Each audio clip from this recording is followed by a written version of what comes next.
To order, it's 6:32. Roll call. Can the recording secretary call the roll of the officers, please? Okay. Thank you. District 1, Willie Joe. We're losing the camera. Who's Okay, moving no, the we're camera? just trying to figure out how you guys can watch the PowerPoint as well. As long as we can hear alright, you. Mark just walked in. We see you. Willie Joe had a family emergency, so he couldn't be here today. Okay. District 2, Dwayne. Here. Chair Tony. Here. District 3. District 4, Paul. Here. District 5, Tom. Here. District 6 is vacant. District 7, Rob. Here. District 8, Mark. Here. District 9, Cleon. Present. We have quorum. Okay, thank you, Barbara. Okay, introduction of staff. This is Bobby Command. Bobby? Hi. Okay.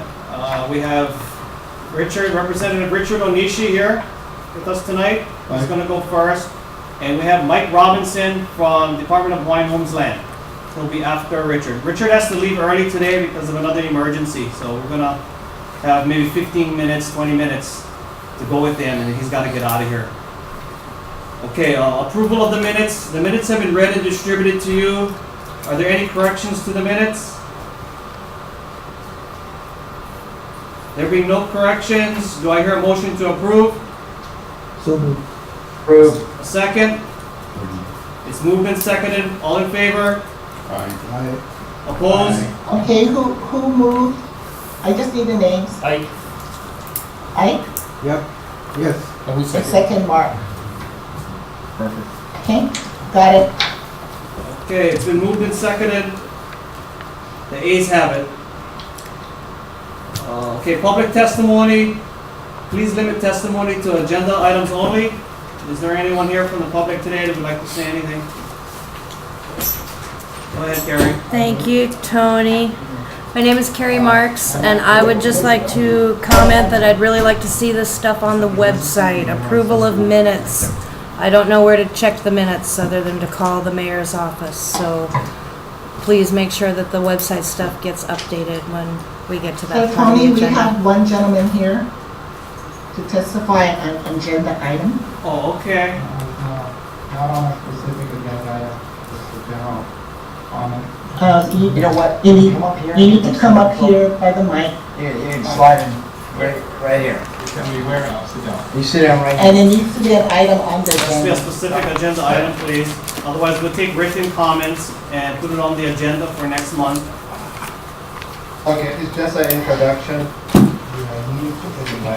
It's on writing. I can give that to you and make it part of next time or Yeah. whatever you want to do. Okay, your name? My name is Phil Fernandez. Okay. Okay? Okay, I have it, Tony, and I'll scan it and get it over to you. Oh, okay, thank you.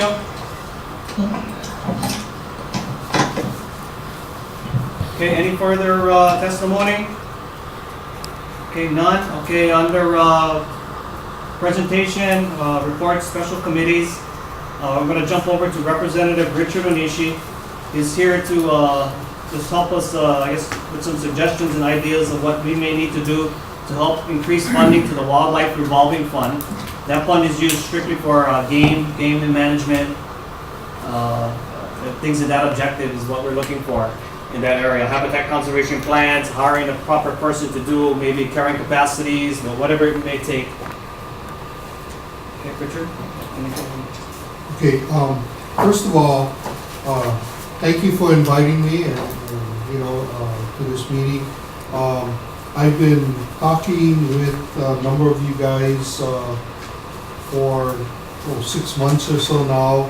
I have similar concerns in regards to providing a balance between our efforts to look at conservation and endangered species protection, but also at the same time trying to provide opportunities for hunters and other people to, you know, to be able to have access to the land, to hunting, to fishing, whatever.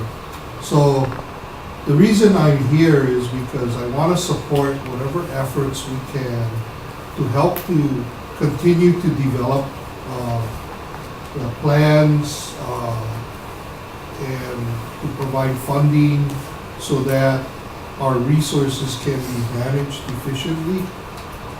So in regards to the Wildlife Revolving Fund, I see a couple of different things that are coming up that might be helpful. Obviously, most of you should know that we provided the funding for the Honolulu range, and hopefully when that comes online, when I was looking at the statutes, the monies raised or the monies from that range is supposed to go into the revolving fund. I guess partly to manage the range, but also partly to fund or put to, I guess, as a resource for the fund. So hopefully that, you know, we need to take a look at that. What's the projection in terms of the cost? It's going to be privately run, is my understanding. And, you know, so where does that money that they're going to be receiving in terms of the lease payments, that money, in my mind, should be going into this fund. So once that is created, this is supposed to be the prototype for ranges on every island. So, you know, that should be helpful. The other thing which Tony just mentioned to me today is that there are, I guess, plans or specifications to hire staffing. And staff hiring can come as direct, we don't like for it to be direct legislation to create positions and fund them. But, you know, if we're running into roadblocks with DLNR in terms of trying to, they're saying that there isn't enough money or there's no position established, then, you know, we can introduce legislation to do that. And that funding would be separate from the revolving fund. So that should be helpful because then they're not saying, oh, the money gotta come out of the revolving fund to cover those expenses. The other thing that can be done is, and there's a number of different, you know, fees and stuff that is supposed to, monies collected and go into. One of the things in here is also any kinds of fines or penalties that are assessed to people for illegal hunting or whatever the issue might be.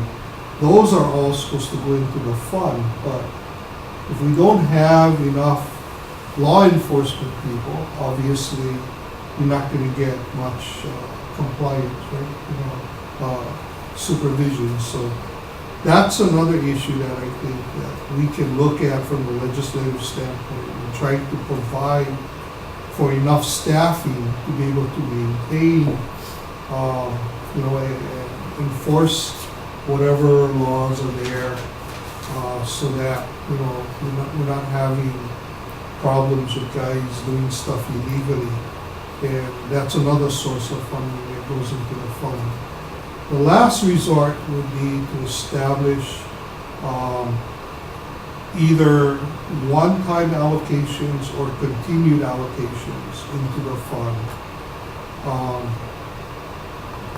That would be a little bit more difficult to get because it's not, you know, I mean, it's like how long do you do it, how much do you give, what's their plans, and you have to have, you know, both current operating budgets, what's the cost, you know, how much money you're gonna put in, those kinds of things. So it's a lot more complicated to do, but it is possible to also do that. In that regard, in that last statement, we have ongoing funds that are going into watershed protection and some of the other things. Those all impact, you know, hunting. The resource, you know, when you talk about opportunities, it shouldn't be something new. The resource is already here in the forest, and some of these things are being modified to the point where hunting is being reduced or eliminated altogether. There's an income stream that's going into the resource,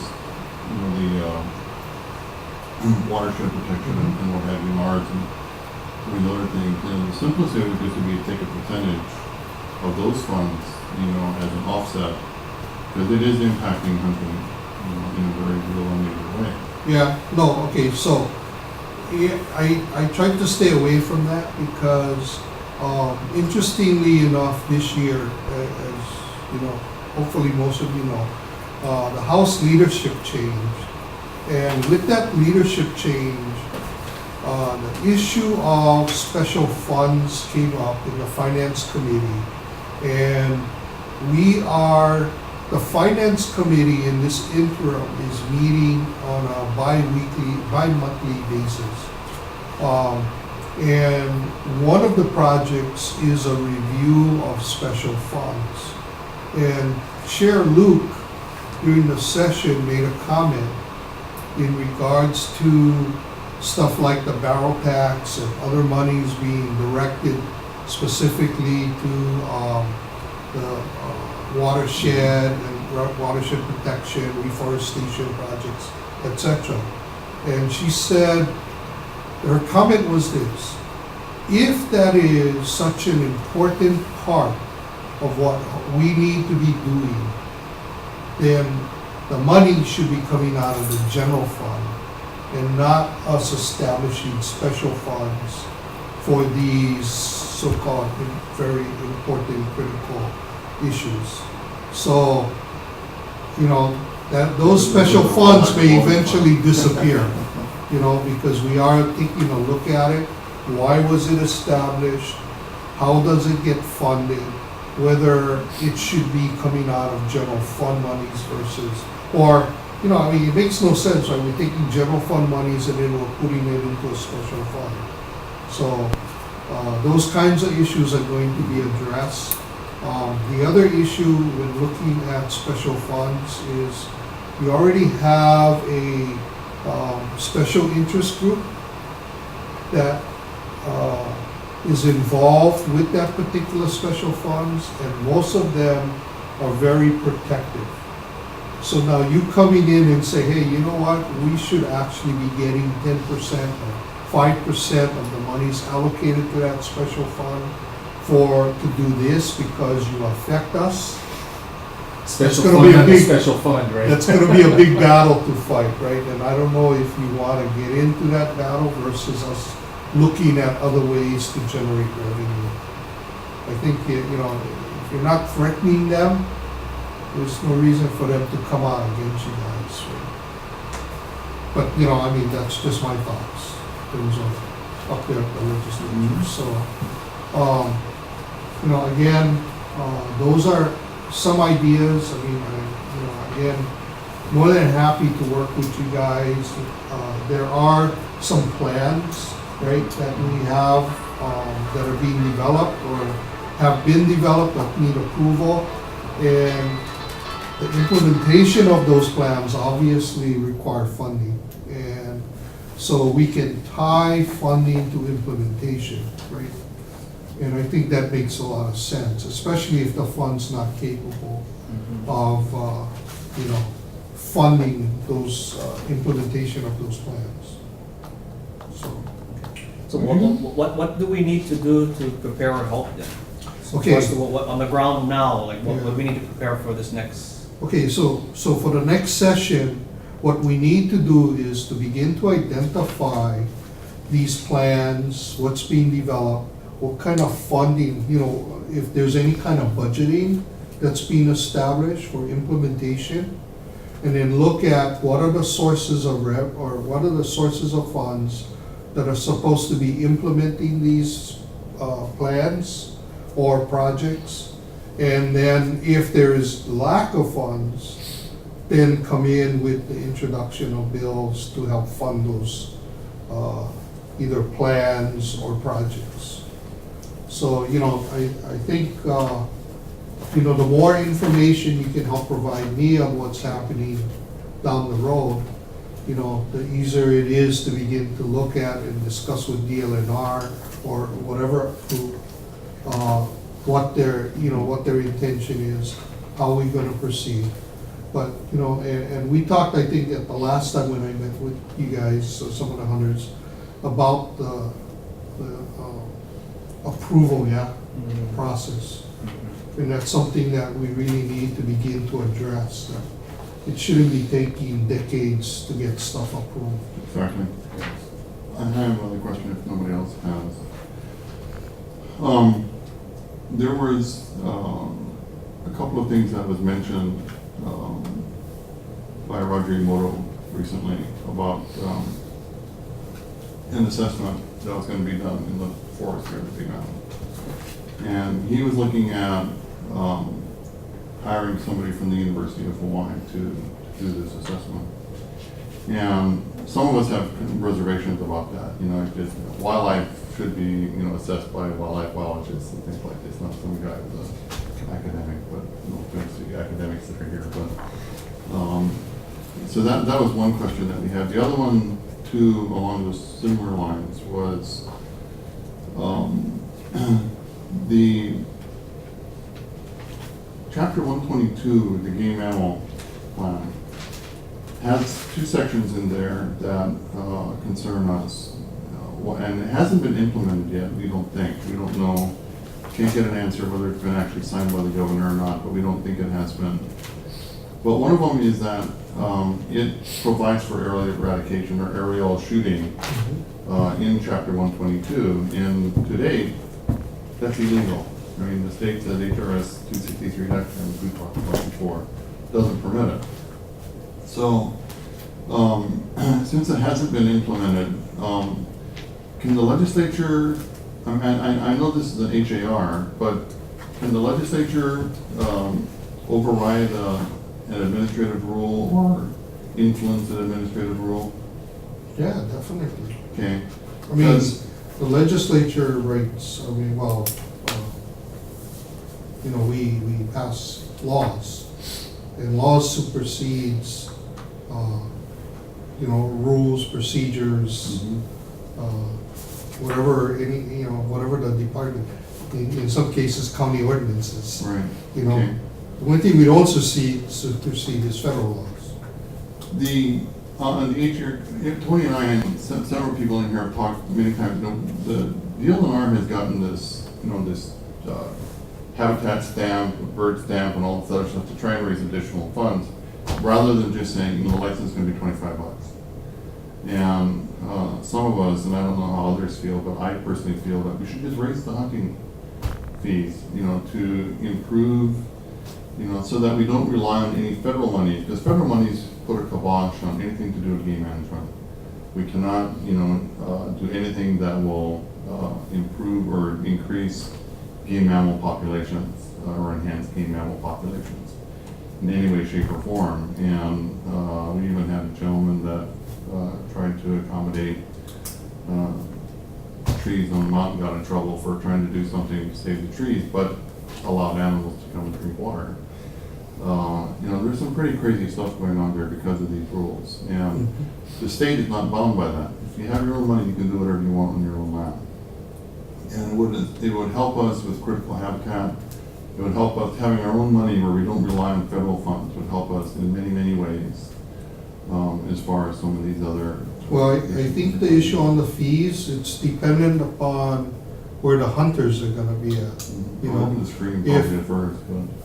Well, and therein lies the problem, right? I mean, we can easily introduce bills which would set fees, but if, you know, if you're gonna get a whole bunch of testimony that's gonna come out against it, no matter what the money is scheduled or targeted to be used for, Well, I you know, think that, in my then, you know, opinion, I agree with you. In my opinion, it's better to be honest about what the fee is. You know, don't have a $10 license fee, then another $10, you know, habitat stamp, and a $10, you know, if it's gonna come up to $30, just charge $30.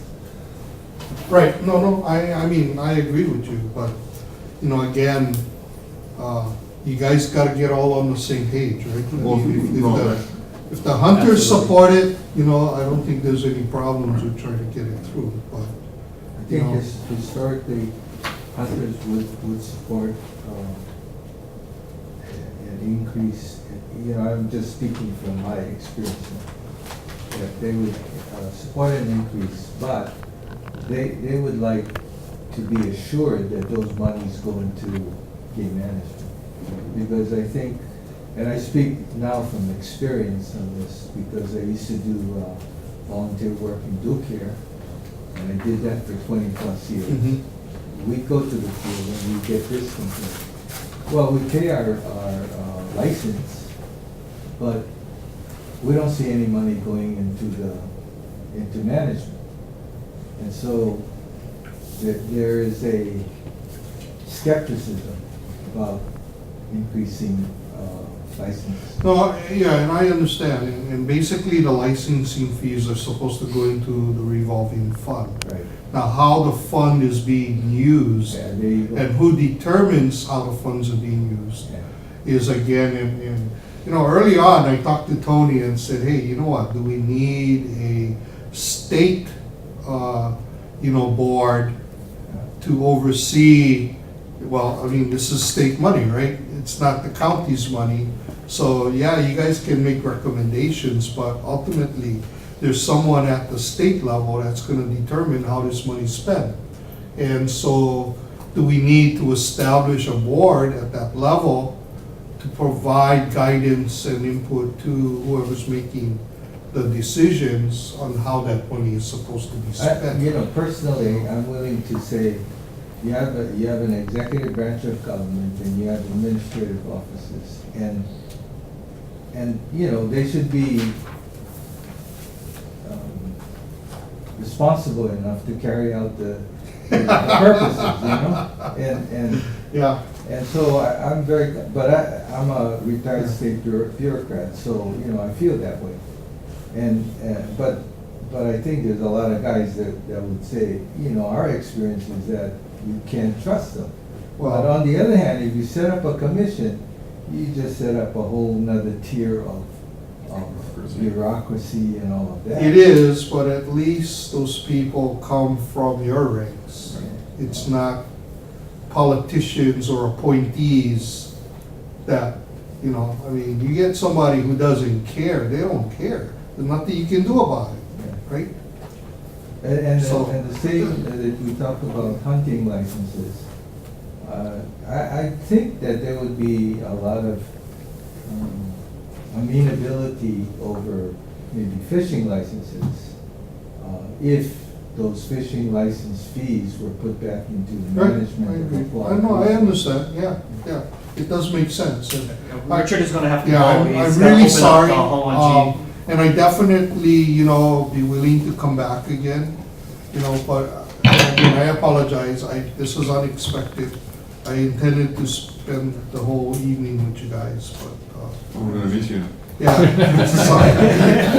But, Thank I you. have some extra cards, you know, if you have any concerns and issues, by all means, you know, you can send me an email, we have our office number, give us a call, okay? And again, thank you very Thank you. much for allowing me to come, and, don't forget to read that stuff. Thanks again, guys. Thank you. I appreciate it. Sure. Thanks, guys. So,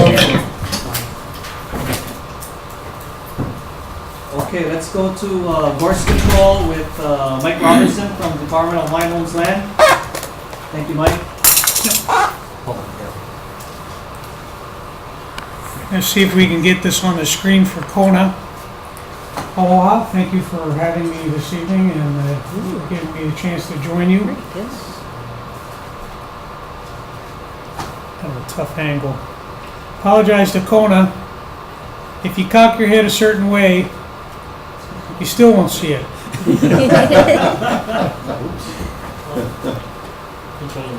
movie bear camera. Hi, Bobby, can you Yes. put it up like 6 inches? I'm trying here, Oh, yeah, there you go. Oh, Up. Lower, you can go lower up yours. about 6 inches. There you go. Better? And then back a little wider. I can't make it any Little further back. back.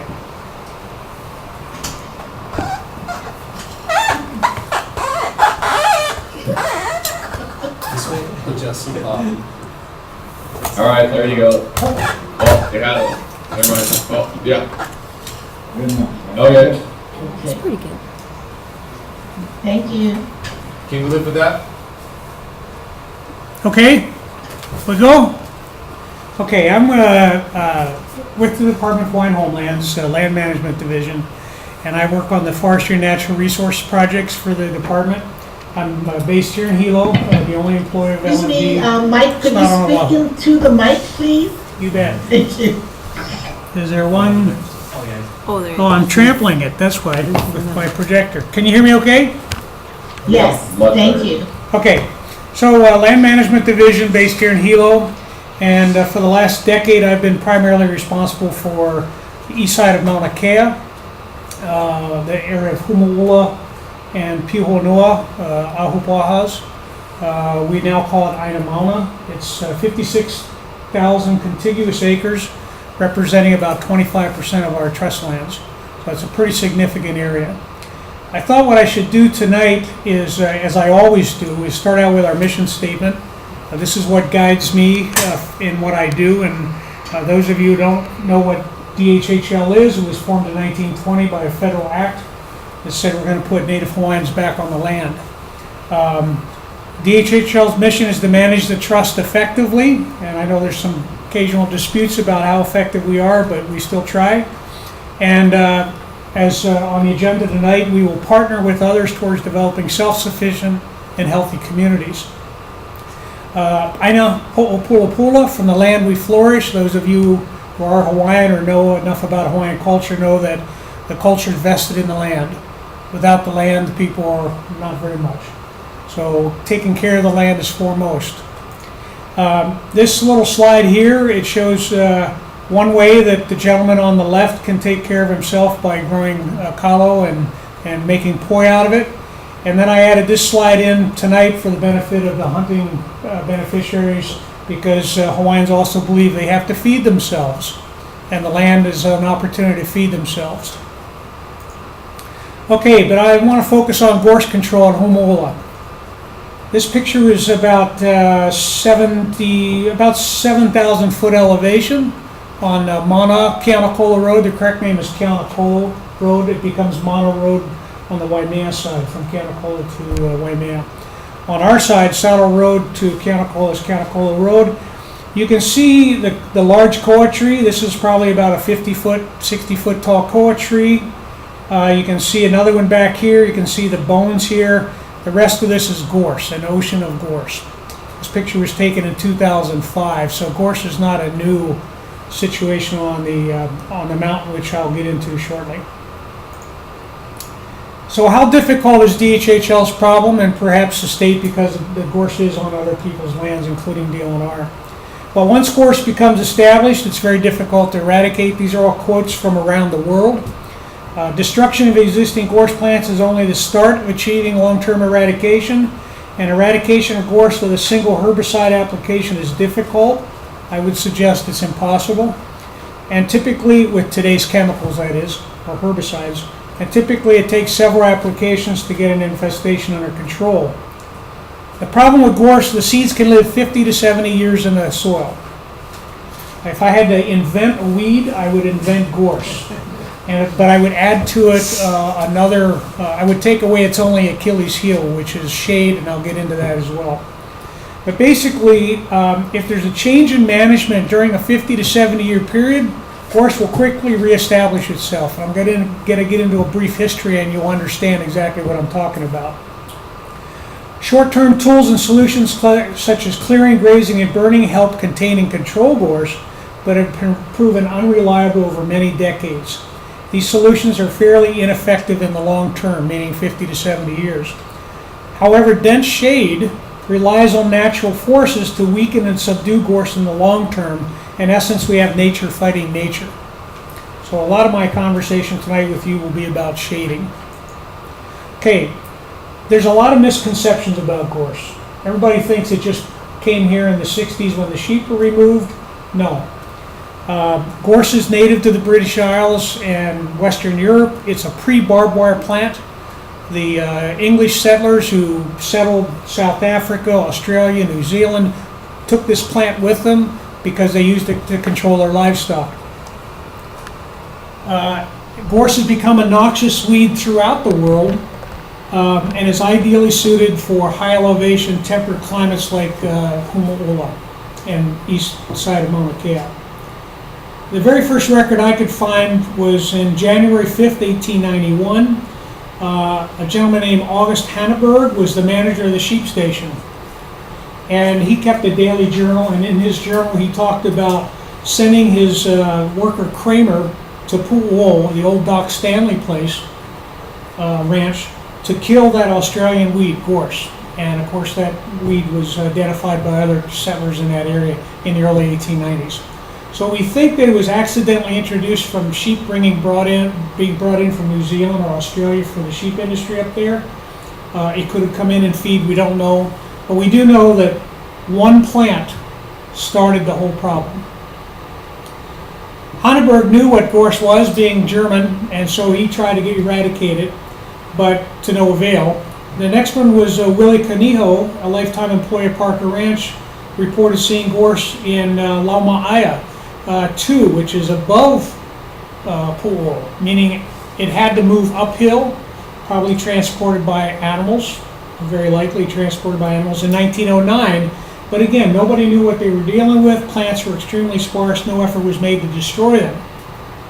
Fast forward about 20 years, in 1932, the late Takeo Hori, another lifetime employee at Parker Ranch, was involved in grubbing gorse in 1932 on a time available basis. So after your old cowboy dues are done, and you have a little bit of time, go out and pull some gorse. Now this plant is still doing its thing. Okay? Department of Ag in 1958 helped initiate the first major gorse control program at Pu'uo. And using chemical control in cooperation with the ranch lessees, and from 58 to 60 was pretty successful. It's documented that the gorse was reduced to a few widely scattered individual plants throughout the old Pu'uo ranch. Control work at Pu'uo ceased though from 62 to 68 for whatever reason, probably change of management or whatever, got too expensive, and the gorse infestation increased to sizable acreage in certain areas. And these are quotes from a Soil Conservation Service report that was done in the 60s by somebody named Mike Tulang, who a lot of you know Mike Tulang. Okay, Parker Ranch began extensive gorse control work in 1958. Large areas were bulldozed and sprayed, and isolated patches were done by hand. Additional spraying in 1960 does not cover the original treated area, and subsequent control is done again on a time available basis. In 63, 67, 68, and 73, Department of Agriculture, the state addressed the growing gorse problem. 1964, significant land management change happened in Humu'ula, and Parker Ranch got out of the sheep ranching business. Couldn't afford to stay in it, couldn't find men to work shearing sheep. They lost a lot of sheep to wild dogs, wild pig predation, poaching, and it was more economical to get into cattle, and they switched entirely into cattle in 1964. So we know that sheep controls the keikis, and I'll get into that later on about what exactly sheep's impact is on gorse. But I think by switching from sheep to cattle, that had another significant impact on the gorse at Humu'ula. There were resident herds of feral sheep tolerated for hunting, as a lot of you guys know, maybe some of you even hunted up there. In the 1970s, gorse burning began with 6,900 acres burned in that year, or in the late 70s. And then chemical treatment with Tordon pellets. Pellets were less effective than spraying, but all of a sudden we started out with a small one gorse plant in 1892. Now we're at 6,900 acres in the 70s being burned. Due to sporadic control, the Department of Ag reports a deteriorating condition from 82 to 84. And Department of Hawaiian Homelands request assistance from Big Island RCAD office, and they formed the Big Island Gorse Control Committee. And then in the 80s and 90s, that committee introduced biocontrols, millions of dollars worth of biocontrols, and they actually planted koa trees to see if it would shade gorse. And a lot of those gorse koa tree patches are still up on the mountain. But again, eradication was limited by a lack of repeated, sustained treatments on all areas. Now, in anticipation of Parker Ranch's lease expiring in 2002, Parker Ranch began spraying and burning large areas of gorse in 1998. Some of you, maybe from the Hilo side, thought that Mauna Kea had erupted. That was from a large, out-of-control gorse burn. I think it was like 7,000 acres, something like that. That was just a burn that got out of control. Parker Ranch lease ended in 2003, and at that time we estimated the gorse was at 7,000 acres. We assumed management responsibilities, DHHL, and we decided to create a core containment area. And the reason for that was the biocontrols were getting burned up. Okay, the populations had increased, then all of a sudden we started burning the solid gorse, and we were burning the biocontrols, and I'll show you a slide later about what that effect was. But we began getting help finally. Hilo had some soil scientists come over. They found out that koa and gorse soil needs were very similar, and that just reassured us that where the gorse is at, there needs to be a koa forest. Pre-ranching days, probably. Parker Ranch became one of our partners, and we convinced them to shift to perimeter eradication. In other words, the containment area, and then outside the perimeter, that was where we would focus our efforts. No sense burning 1,000 acres of gorse if we have one gorse plant way high to start all over again. What began in 1892. So the idea is like a wildfire. We're hitting the spot fires and pushing and creating a boundary around the main fire of gorse. We started making a lot of progress, but in 2005 we were removing feral cattle from the area. We got sued by the former lessee, and they were damaging our tree plantings, and we were planting shade gorse out with, and so we have a moratorium on tree planting right now. But we do have, we won a lawsuit in 2011, and now we've been removing cattle again. So the transportation of gorse throughout is being minimized. And then we also had a Hilo master's student as an intern for us for 2 years. And he did a study that showed that specific levels of shade, greater than 90%, effectively can affect gorse. 90% and above shade will stop gorse's reproduction. 95% and higher will actually limit the biomass production of gorse. So that was our target. Can we find species of trees that create 90% gorse, and that's what we'll focus on. Okay, so now we're going to get into some pictures. This is a picture of Laumai area about 1985. And this little square shows the non-native tree species there at the old Laumai Ranch area that's now defunct. But you can see that, and this is a map of the area on your right. This is Humola, Pihono-Mauka. The gorse infestation started at this little spot, and the picture is showing this spot looking from the north in a southerly direction. And what happens is these individual plants that are scattered throughout this landscape, they drop the seeds within 10 feet, normally within 10 feet of the plant, and then other keikis form around it, and eventually you get a bigger patch, and then a bigger patch, and then a bigger patch, and eventually these patches coalesce to form the ocean, which I showed earlier in the picture. This is the same picture in 2002, 17 years later. Now this is after Parker Ranch was trying to burn it. In fact, this was one of the last fires the Parker Ranch set. This plume of smoke here in the background. This is Pool, excuse me, this is Pool over here.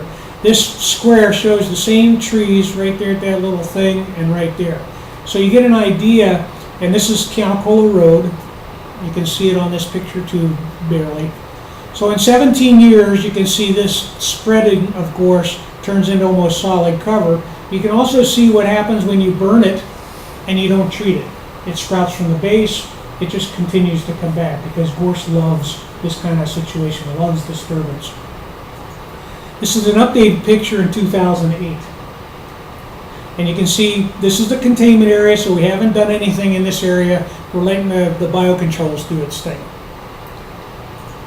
Okay, now where is the gorse on DHHL? In 2007, as part of our fire plan effort, we used satellite imagery and helicopter flights and created, we located the perimeter gorse plants, and then we connected the gorse dots with a line and created this line, which shows that we have gorse on approximately 23,560 acres of our land. This was in 2007. I think we've reduced this a little bit, but again, we're focusing on the perimeters. And this is the perimeter that we originally were working with when I took over this position in 2003. We were using photography a decade earlier, and that's why we thought it was only on 7,000 acres. Okay, in 2002, we decided to do an integrated pest management strategy, IPM. And instead of burning up the core, we decided to focus on the outside, and we created this containment area. And the idea was to keep costs down. Natural controls were used, meaning the biocontrols that were invested in. So we established this perimeter from 2002 to 2006, and we bulldozed a 250-foot wide swath around the main infestation. And the plan was to plant this Sugi pine, which creates the kind of density of shade we need. And we planted this little corner down here in 2002 and 3, and had planned to go on, but as I said earlier, the cattle came in, started eating our trees. Okay, until the cows are gone, I'm not going to waste any more money planting trees. But we have had some success with Sugi pine. This is the boundary I just pointed to, the south boundary of the gorse control. This is on the right-hand side of your screen is solid gorse. This picture was taken, I believe, in 2006.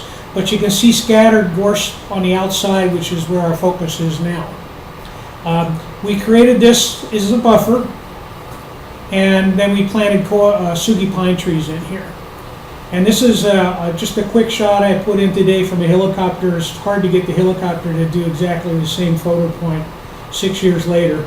But these are our Sugi pines that we planted. You can see they're starting to get 15, 20 feet tall. You'll see another picture later. It comes up around. The gaps in there are as a result of cattle destroying some of the Sugi pine. When I get the cows out, we'll go back in and replant. This is the east side of Pool. This is Malka on the left and Makai on the right. This fence line is the boundary between Humula and Pihonoa, or the old Doc Stanley Pool Ranch. You can see a lot of gorses that work this way downhill, but with repeated treatments, we're able to convert that to grass. That's the boundary. You can see it going off in the distance. And this is the most recent shot in 2011. This Sugi pine, which was planted back in the 50s and 40s with the ranch, as well as this stuff. This little bunch of trees here is this thing right here. So you can see we've already hit these patches of gorse all along here. We pretty much control the gorse from here all the way down to the other side here. These little dots here are Sugi pine that are starting to grow up as well. Okay, now what are we doing outside the containment area? As I said, we're going to use an IPM, or we're using an IPM, a range of techniques, and a combination of methods including herbicide, mechanical burning, and biocontrol. I've divided this into natural controls and artificial controls. Natural controls, as I said, was biocontrols and shade. Nature fighting nature. Very cheap when that happens and when it works. Artificial controls requires a lot of money. Herbicides, mechanical, mulching or bulldozing, prescribed fire, and perhaps grazing at some point. Okay, gorse containment area, gorse habitat. There's 3 main biocontrols that were introduced and seem to be working. These are the spider mite on the left, the soft shoot moth in the middle, and the seed weevil on the right. The middle one and the right one, the shoot moth and the weevil, are the ones most effective. In the early days, some of you may remember a lot of webs up on the mountain. Now you don't see them so much. Unfortunately, there's a natural predator in Hawaii, native to Hawaii, that eats that introduced spider mite too. So that's why you don't see the spider mite too much anymore. This graph shows this gentleman here, George Markin, is the entomologist that introduced the biocontrols, and he still comes back on a voluntary basis every year, goes up on a mountain and inventories his little insect babies, as he calls them. This graph on the left shows that from 94 to 2000, this was the mean yearly growth of terminal shoots on 300 gorse plants. And you can see that the biocontrols began to take effect in 97 after they were reduced, and reduced that annual tip growth to under 10. I think the units on this is like 10 centimeters or something. Or probably, I would say probably centimeters. But then we had the Parker Ranch burning in 2000-2002. We have no data for that, but when we took over management, he came back and started looking at it again, and you can see the gorse, no more biocontrols, was going crazy.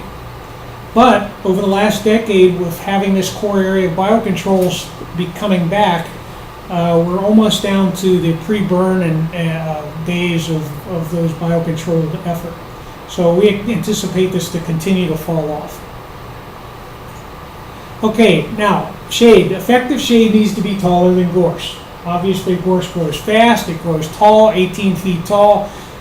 Grass doesn't control gorse much longer than 1 or 2 years. These are pictures from Olinda, Maui. Southern pines were planted by DLNR at Olinda, Maui to control gorse. These are 20-year-old pictures. And you can see this is a pasture adjacent to this little plantation of pine. And you can see there's no gorse underneath there, but there's gorse in the pasture next to it. This is a picture of inside the plantation, and there's a road that goes through and an opening. And you can see when there's enough sunlight, you can get a big patch of gorse even inside of a plantation. So it has to be solid. This is a very nice shot of the boundary, the gorse on the left, the grass, and the pine on the right. So we know that shade works. In fact, this was one of the places I visited before I said, okay, let's plant some trees. Grass will work for a while. It will suppress seedlings coming up, but if seedlings pop up through from a pig digging or a turkey digging or a cow grazing, the gorse will pop up and it'll be off and running. This is the most recent picture I have of the Sugi pine. It was planted on the south side of Humu'ula, of the containment area. We also planted some different species up there. Eucalyptus, for example, this is 4-year-old eucalyptus, much taller, obviously, than the pine trees and the Sugi pine. It does control the gorse to some extent, probably around the 90% level. And you can see that gorse and shade, and some of you guys that hunt and go into the gulches, you see gorse in the gulch, it's real weak, it's spindly, it's not flowering. You can actually touch it without cutting yourself. But you get gorse out in full sun, it's robust, healthy. Very big difference of how even in the gulches, gorse is somewhat contained from the partial shading. And then, as I said earlier, we had a master's degree student, and basically simulated forest canopies were used to determine changes in gorse from shading. Productivity is reduced 5 to 10% available light, in other words, at 90 to 95%, indicating that planted tree stands would be effective. So we decided to do research, since everybody was saying now we don't know what the hell we're talking about. Steve, we don't know what we're talking about. I know we're on recording, so apologize. So that's why we approached this in 2 directions.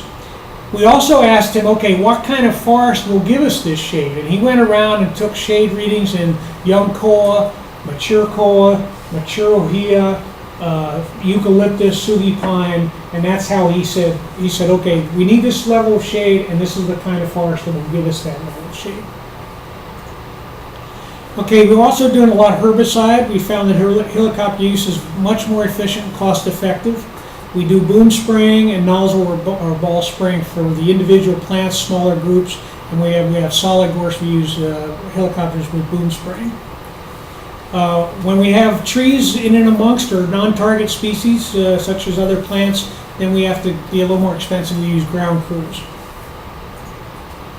We also found that you need to bring the gorse down as low as possible for subsequent herbicide treatments to be effective. The gorse will sprout from the base. The more you do it, the more it still sprouts, or keiki sprout, and your herbicide gets intercepted by the dead gorse, which will be out there for 3 to 5 years easily. And so as a result, we got to bring it down, and we're using bulldozing and mulching to help us do that. And prescribed fire, obviously we haven't done any prescribed fire recently, but to do that we need to create fuel breaks. This is the southern boundary, the eastern boundary. You can see how nice and clean it is. We also have a road network. This is Kianacola Road. This is a Malcolm Mackay Road we use. So we're breaking this gorse into blocks that we can, if we do get back into prescribed fire, we're able to control it effectively. This is all gorse that needs to be gradually be done with. It's outside the perimeter. We just got to get rid of it. We had a couple fires in the gorse in 2008 over by Hakalau Refuge, and this is our Malka boundary, and you can see the gorse made a run up here, hit that boundary, and stopped. And so the firefighters, DNR, I know they're here tonight, and we really appreciate their Kokua and the county as well. The bulldozers use that break, that existing perimeter break to anchor some of their fire lines with. So burning at Humala can resume when our fuel breaks are completed, when our water sources are mapped and enhanced to make sure we can fight prescribed fire or escape prescribed fires with adequate water sources, and when we understand exactly where the vegetation is, what condition it's in. Now, what about grazing at Humala? This is a picture of New Zealand. New Zealand's had gorse probably about 70 years longer than we have, and this is all solid gorse on this mountain. These yellow flowers is gorse.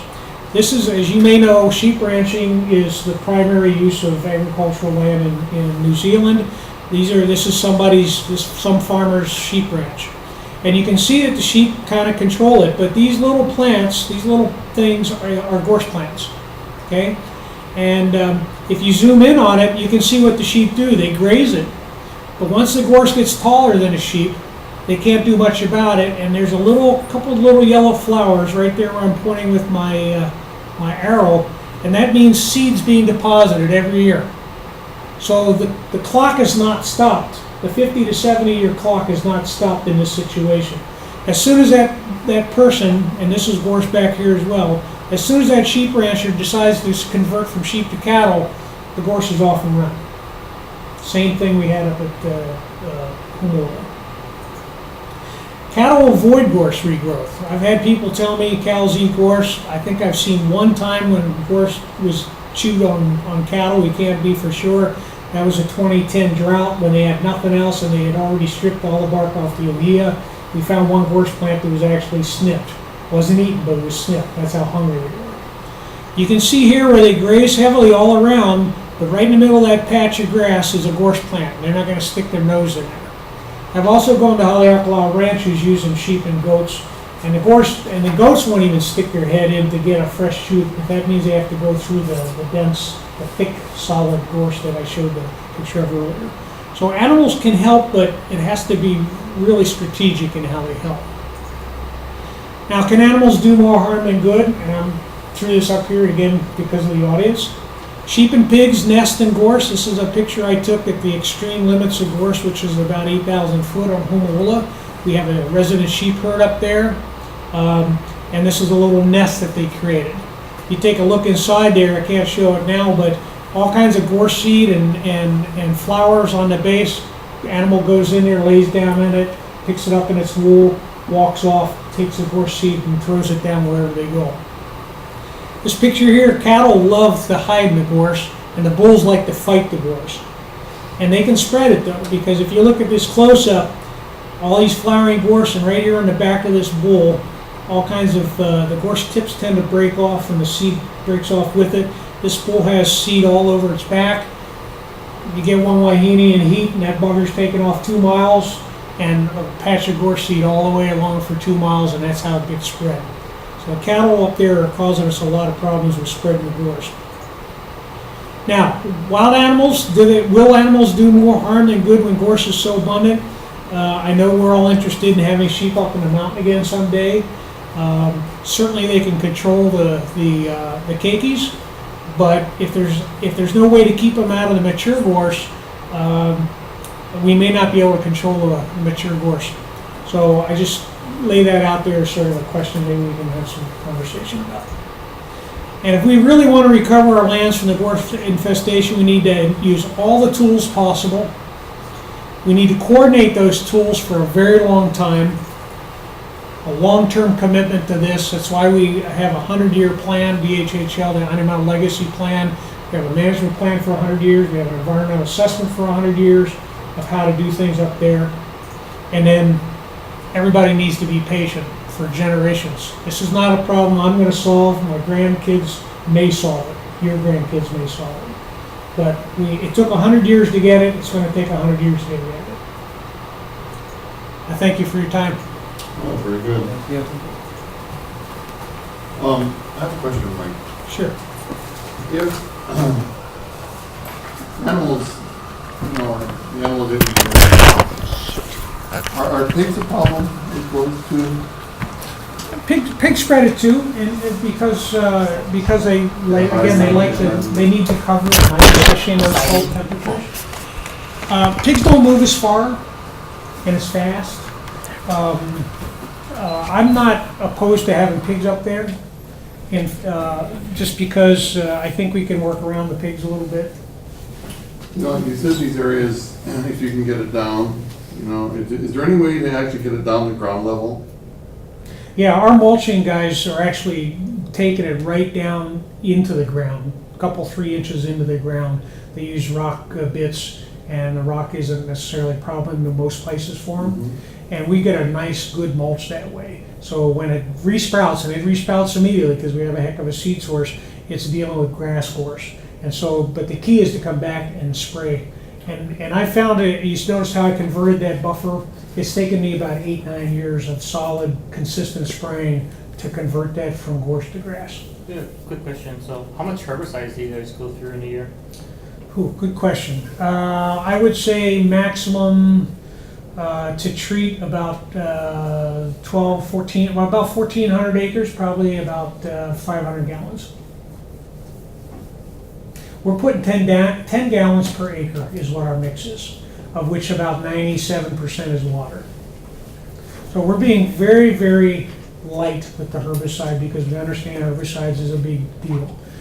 And also, the herbicides we use today is not close to the old days of paraquat and Tordon and all that stuff. Michael? Yeah. I know Tony, excuse me. I know Tony's been talking to you about putting goats in some of these areas, after you've got it down to the ground level. Have you thought about doing maybe a 50-acre parcel and just trying to see how that works and expanding it out? I'll talk about that. Is any of the gorse fenced? Is there any fenced areas? Only exclosures where we have our demonstrations and Because stuff. when I look at the study here, and this is gorse control with the goats and sheep, J.E. Radcliffe, Agricultural Research Division, Grazing Management Trials. And they did stands of dense unburned gorse up to 2 meters high were reduced from 66% gorse cover to 7% using 44 goats per hectare. Set stock for 1 year. And then they also had 30 goats reduced 50% cover to 5% in the subsequent year. So I mean, they have trials that it seems to be goats probably the most efficient. Was that the Maui study? No, this was in New Zealand. Oh, okay. Yeah, so I mean, we just thought that maybe there was other ways, because a lot of what we're looking at here is we're trying to establish a value system for our game, and not just hunting or a food source, but also they can be utilized as a tool to take care of problems like this. So that's kind of where I'm coming from with this. And then of course, obviously, if animals could be put in managed paddocks in there to help in some level of the operation. And then you can still open it up for hunting or for a food source for people and stuff too, like that. I think the biggest, can I respond to that question? I think the biggest issue is it a feral animal or a ranched animal? As you know, feral animals tend to go where they want to. Gorse and sheep are a lot easier to handle than feral cattle. And so, like you say, having an enclosure where they're sort of contained, and it could be a very large one, is not necessarily a bad idea. And we're looking at that. We're looking at, can we now begin to use livestock as a means of controlling it in areas where we've already established some control, like say Chemical Road, or where the gorse is not as dense outside the perimeter.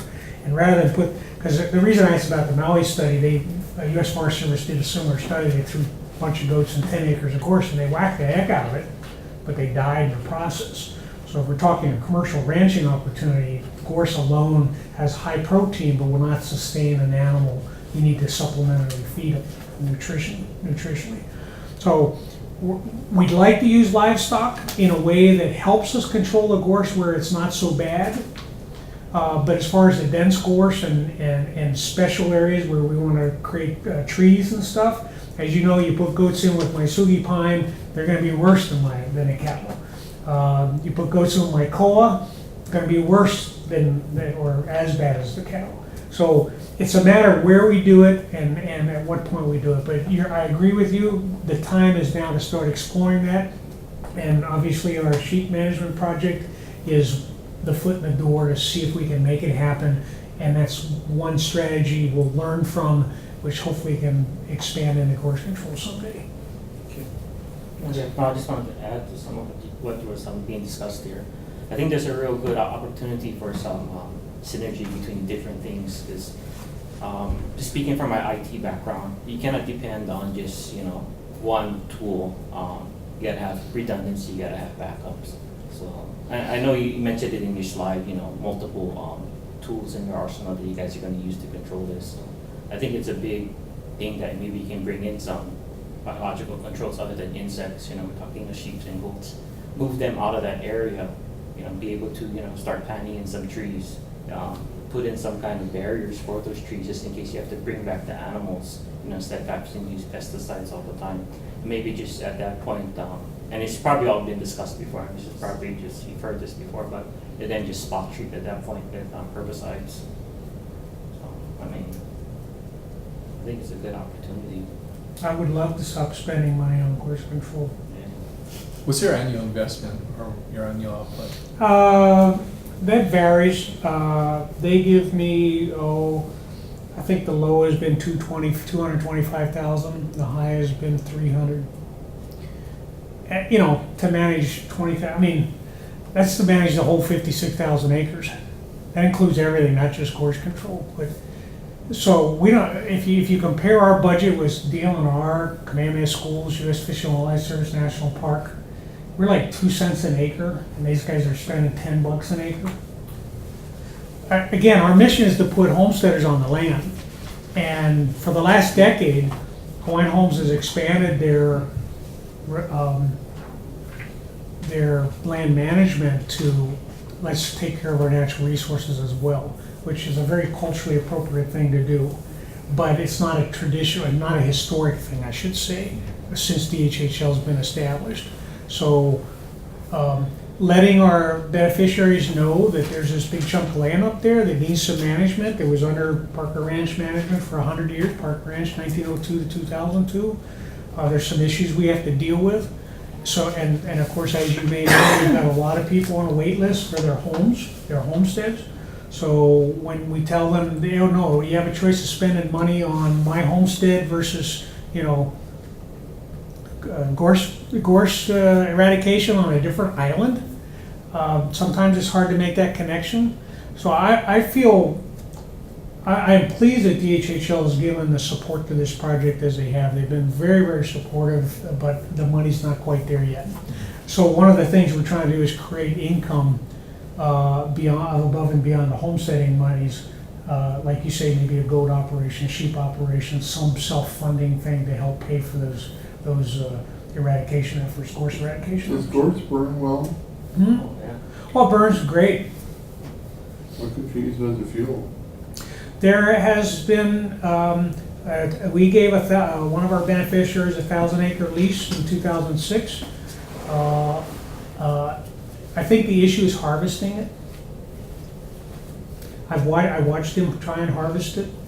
It's not an easy plant to harvest. And if I had Hamakua lands, flat country, no rocks, piece of cake. Go in and use some kind of wheat combine or something to dig it up. But up there in those rocks, very, very hard to harvest, and therefore very expensive turn it into a fuel. Is fire part of the life cycle? I mean, does it benefit? Oh, it loves fire. Yeah. that's- Comes back like gangbusters with fire. And my last question is, you were saying, and you partially answered it, to recover the lands. What recover to what? What would be the goal of it, Humula? Well, the goal in the Itamala 100-year plan is to turn that back into a native forest. Native being commercial koa, Momani on the Malka side, Wahi on the Makai side.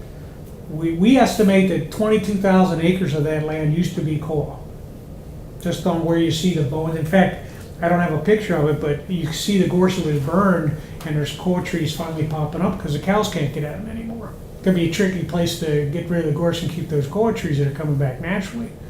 But based on soils, elevation, rainfall, we estimate 22,000 of the acres of that land could support koa, either commercially or conservationally. And koa, we demonstrated, I didn't mention, we've been doing koa salvage up there for almost the last decade, and we demonstrated that koa, mature koa forest will generate 100 acres, or let me put it this way, an acre of koa will produce 8 times the income that an acre of ranch will produce. So when we presented that to our commission pre-Itamana agreement days, they were like, well, why are we growing cows when we can grow koa? Because we do, but we do have pasture up there too, because you can't eat koa. So it's the balance that we're trying to achieve in the Itamana Legacy Plan. Okay. So, Move on. So,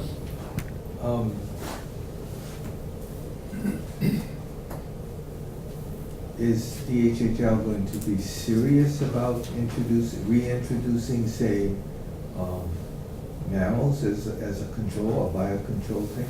And what type of, say, sheep or goat are you putting in here?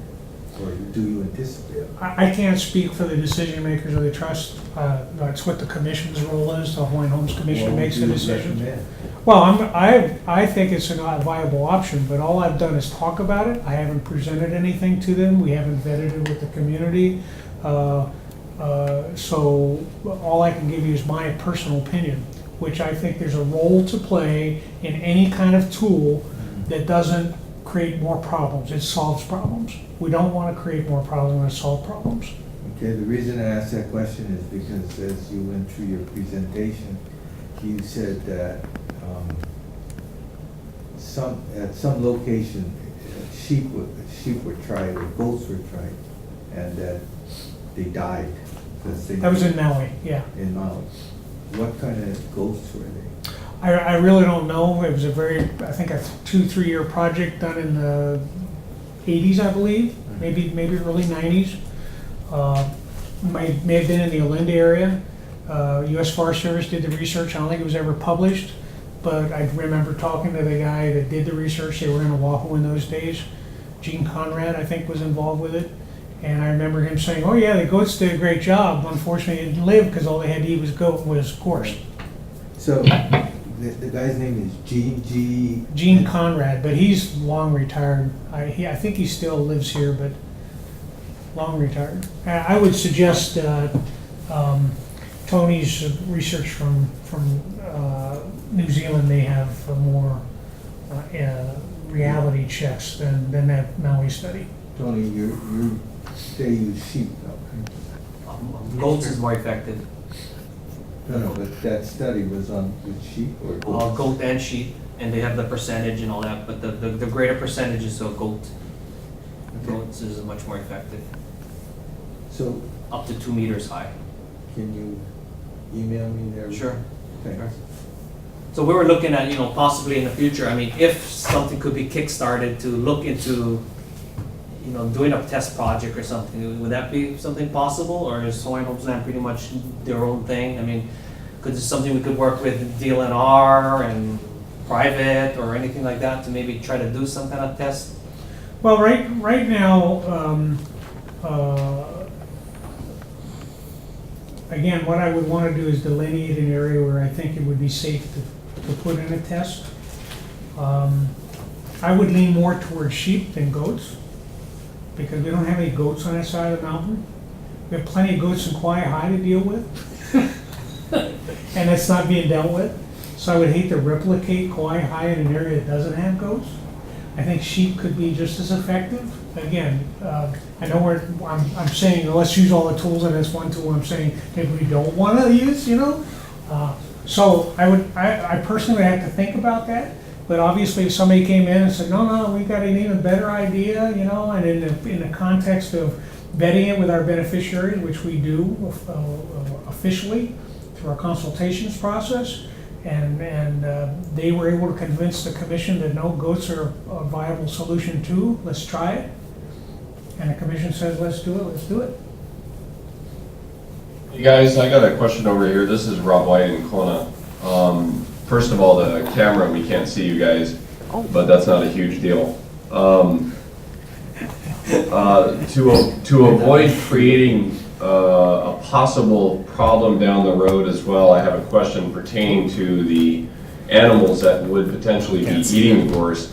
I understand the nutritional value of the gorse is not particularly high, so they would need to be fed other sources of food, be it natural or provided by farmers or men in general. Is there any evidence of toxicity in the meat of the animals themselves? For example,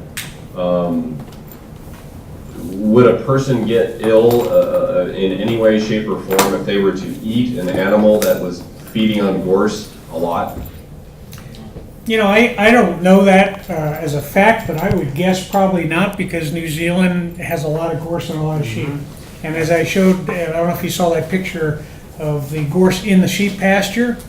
Also, I would suggest that historically, again, we used to have a lot of gorse and a lot of sheep at Homo'ola, and I don't think anybody got sick from eating those sheep. So I would venture an educated guess that the answer would be no, it wouldn't be a problem to eat sheep that ate gorse.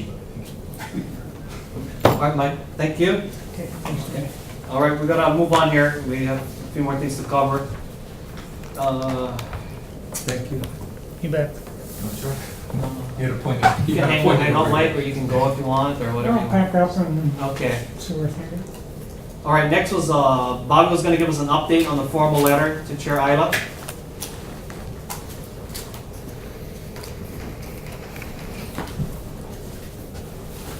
Keep on trying there.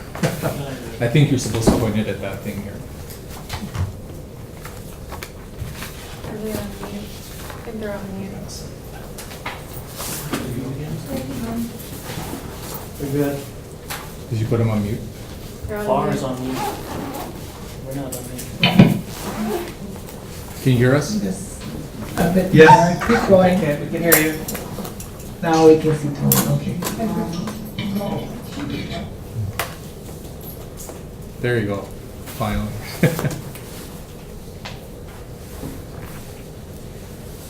All good?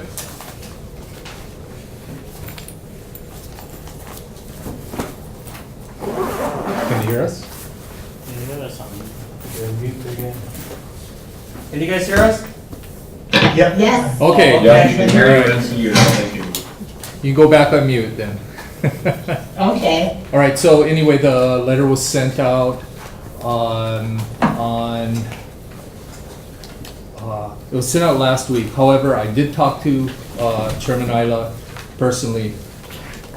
He has said that they will be meeting in Hilo in mid-August to talk about some other subject. He offered that he would be willing to stay over one night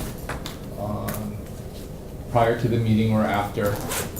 Probably be better if it were prior, so that we have more time with him.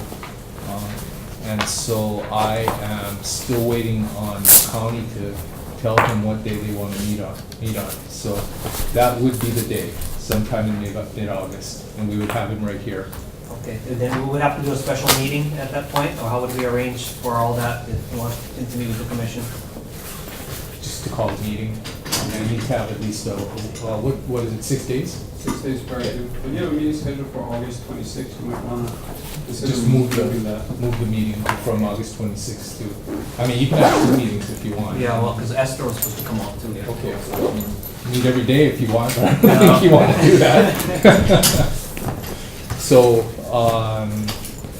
what I will do is, as soon as I find out what day that is, I'll email everyone, and hopefully most, if not all of us, can make it for that meeting.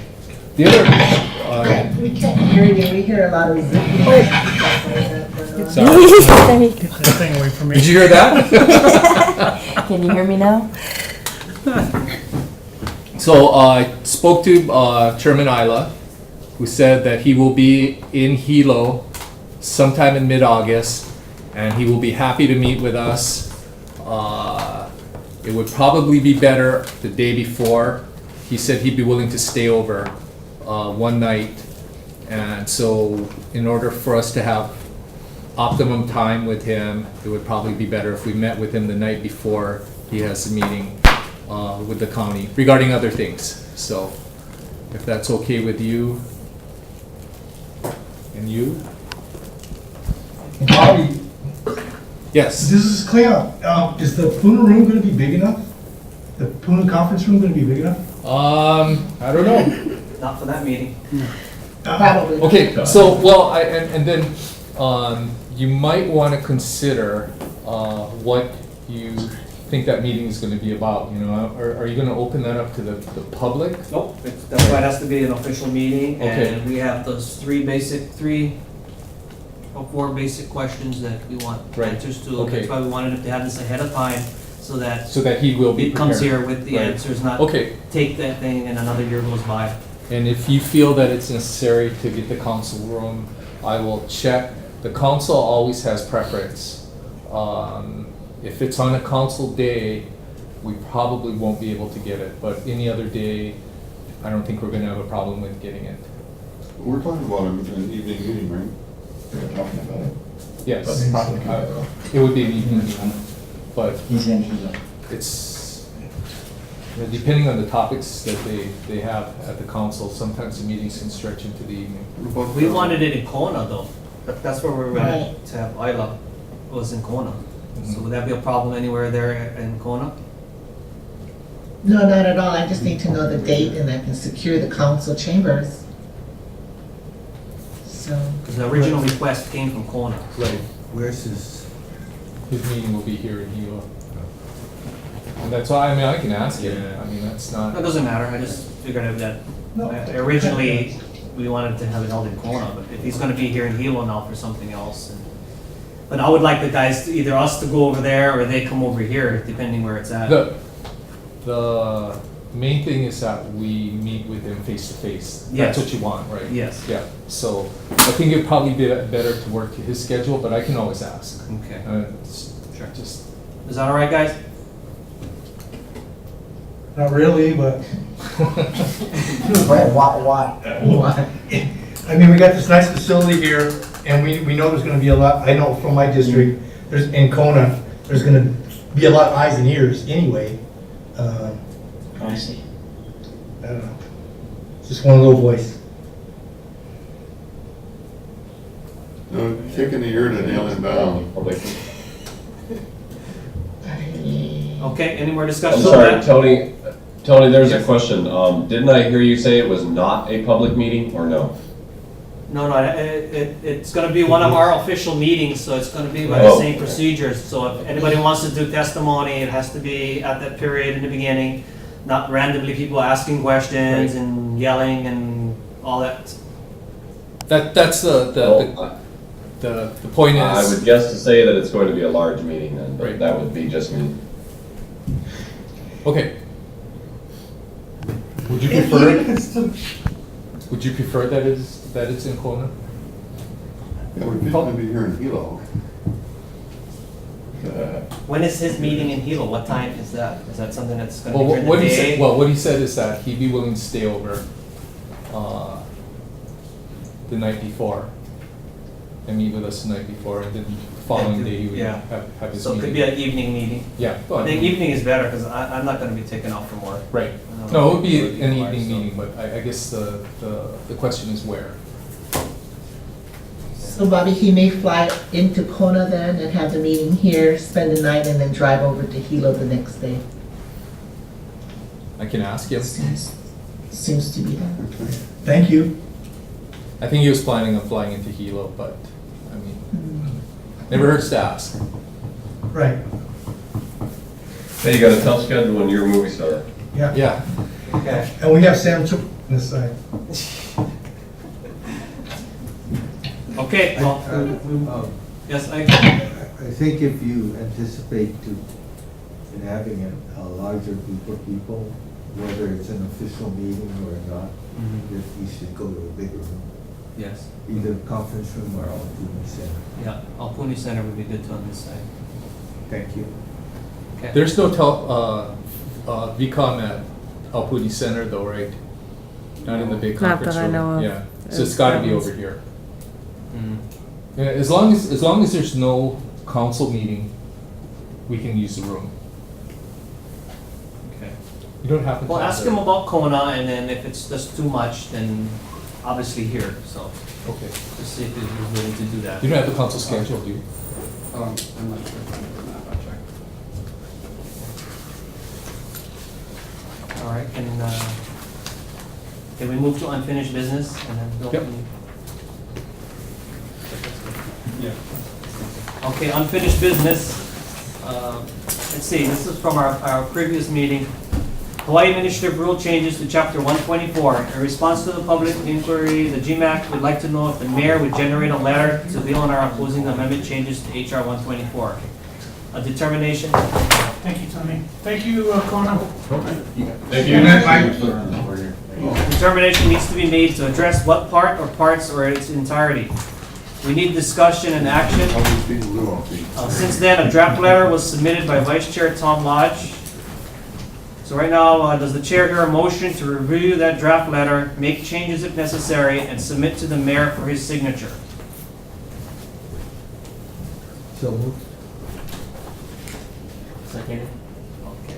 Ike moved and Paul seconded. Okay, let's have a discussion. Where's the letter? Where's the letter, Tom? Oh, was I supposed to bring that letter? Got your name on it. Okay, I'm not a copy machine. I understand that. Finish it. Bring the letter with you. Do you all have a copy of it? Every single one of you have a copy of that letter? Not the fine. Yeah, Tom, I think we've received about 14 revisions, but I don't know if we've actually got the final. Well, it's always the last final- one first, final right? The I last mean, revision, I'm not it's all sure. housekeeping I stuff. have a copy. that was Do you in want there. to read it? Huh? Do you want to read it? I don't have it. Do you have it? Yeah. Oh. Of course I do.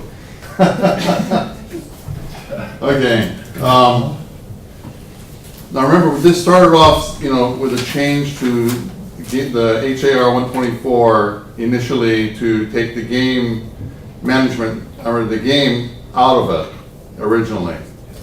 And when I tried that, it doesn't work, it doesn't flow, it doesn't make sense even. So I changed the letter to address several aspects of this thing, so I'll read it and I'll get your comments. Well, this is more formal than just a deal on our board chairman Isla, but the proposed changes to Chapter 124 create a number of challenges to hunters and gatherers. These provisions allow the DLNR to reclassify game animals as either introduced or injurious depending upon circumstance. This means that instead of having to manage our resources as required by Chapter 183D, DLNR has the option of further altering our forest resources into what we fear to be no more than eradicated paddocks. Our game animals deserve protection and management as natural resource, one that can sustain itself in our forests with appropriate management.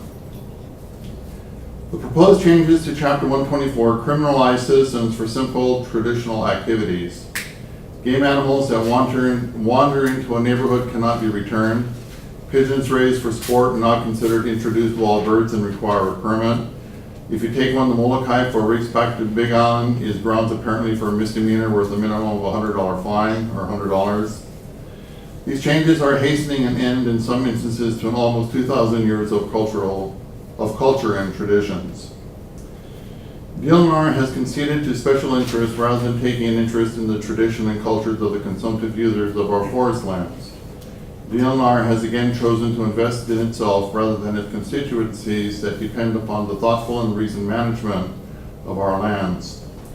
It is time that DLNR look into who they serve with a concern as to how to serve them. We ask that you work more cooperatively with hunters and gatherers to incorporate their direct input into the changes you propose. The Big Island Game Management Advisory Commission was formed to provide such function with the interests of the Big Island forest users, and we request that such meeting take place in order to provide a collective input of island forest users. And that would be signed by Tony.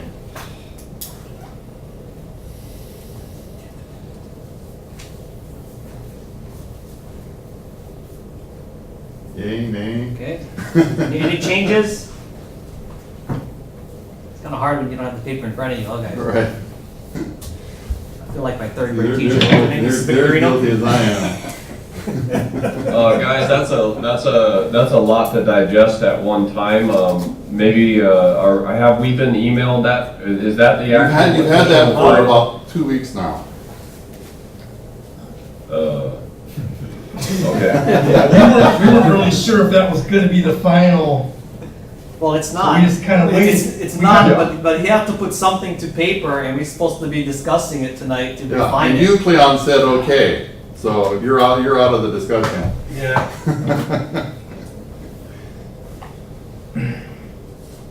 Mark?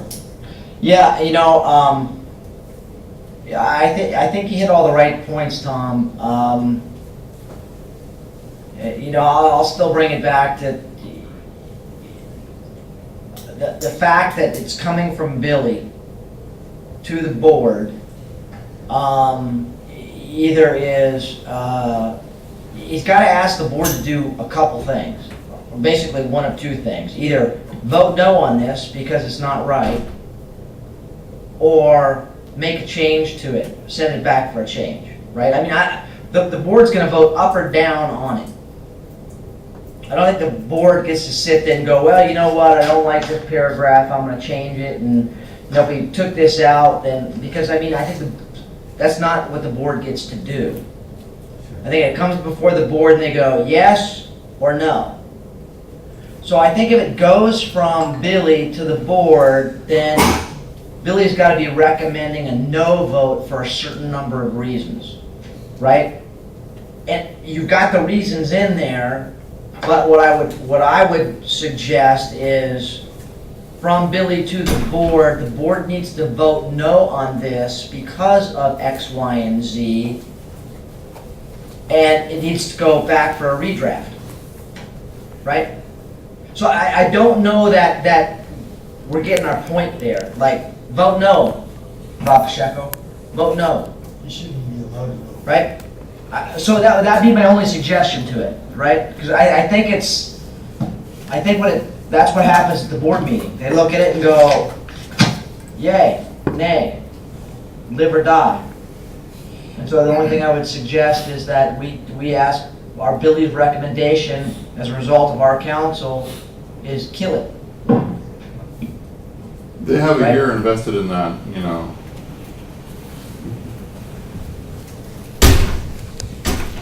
Any other thoughts? Actions, how do we proceed? Time's running out.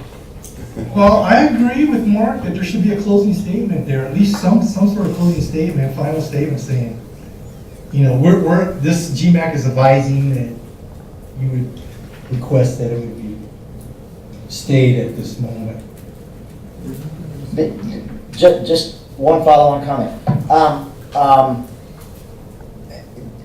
Can somebody refresh me in terms of where this is in the process?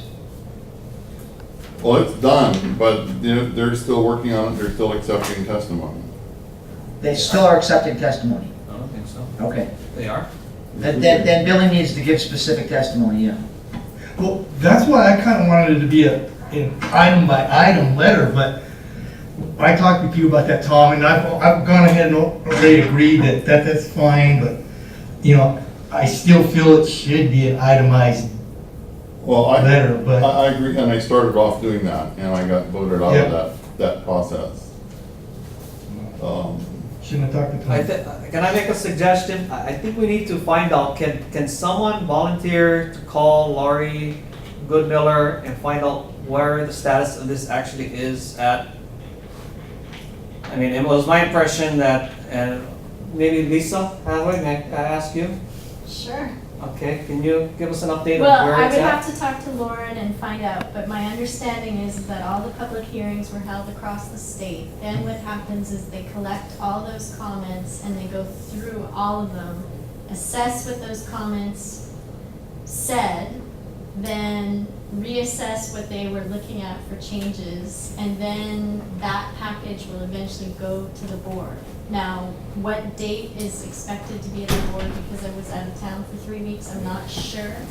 I'm going to Honolulu tomorrow and can find out for you guys. Okay.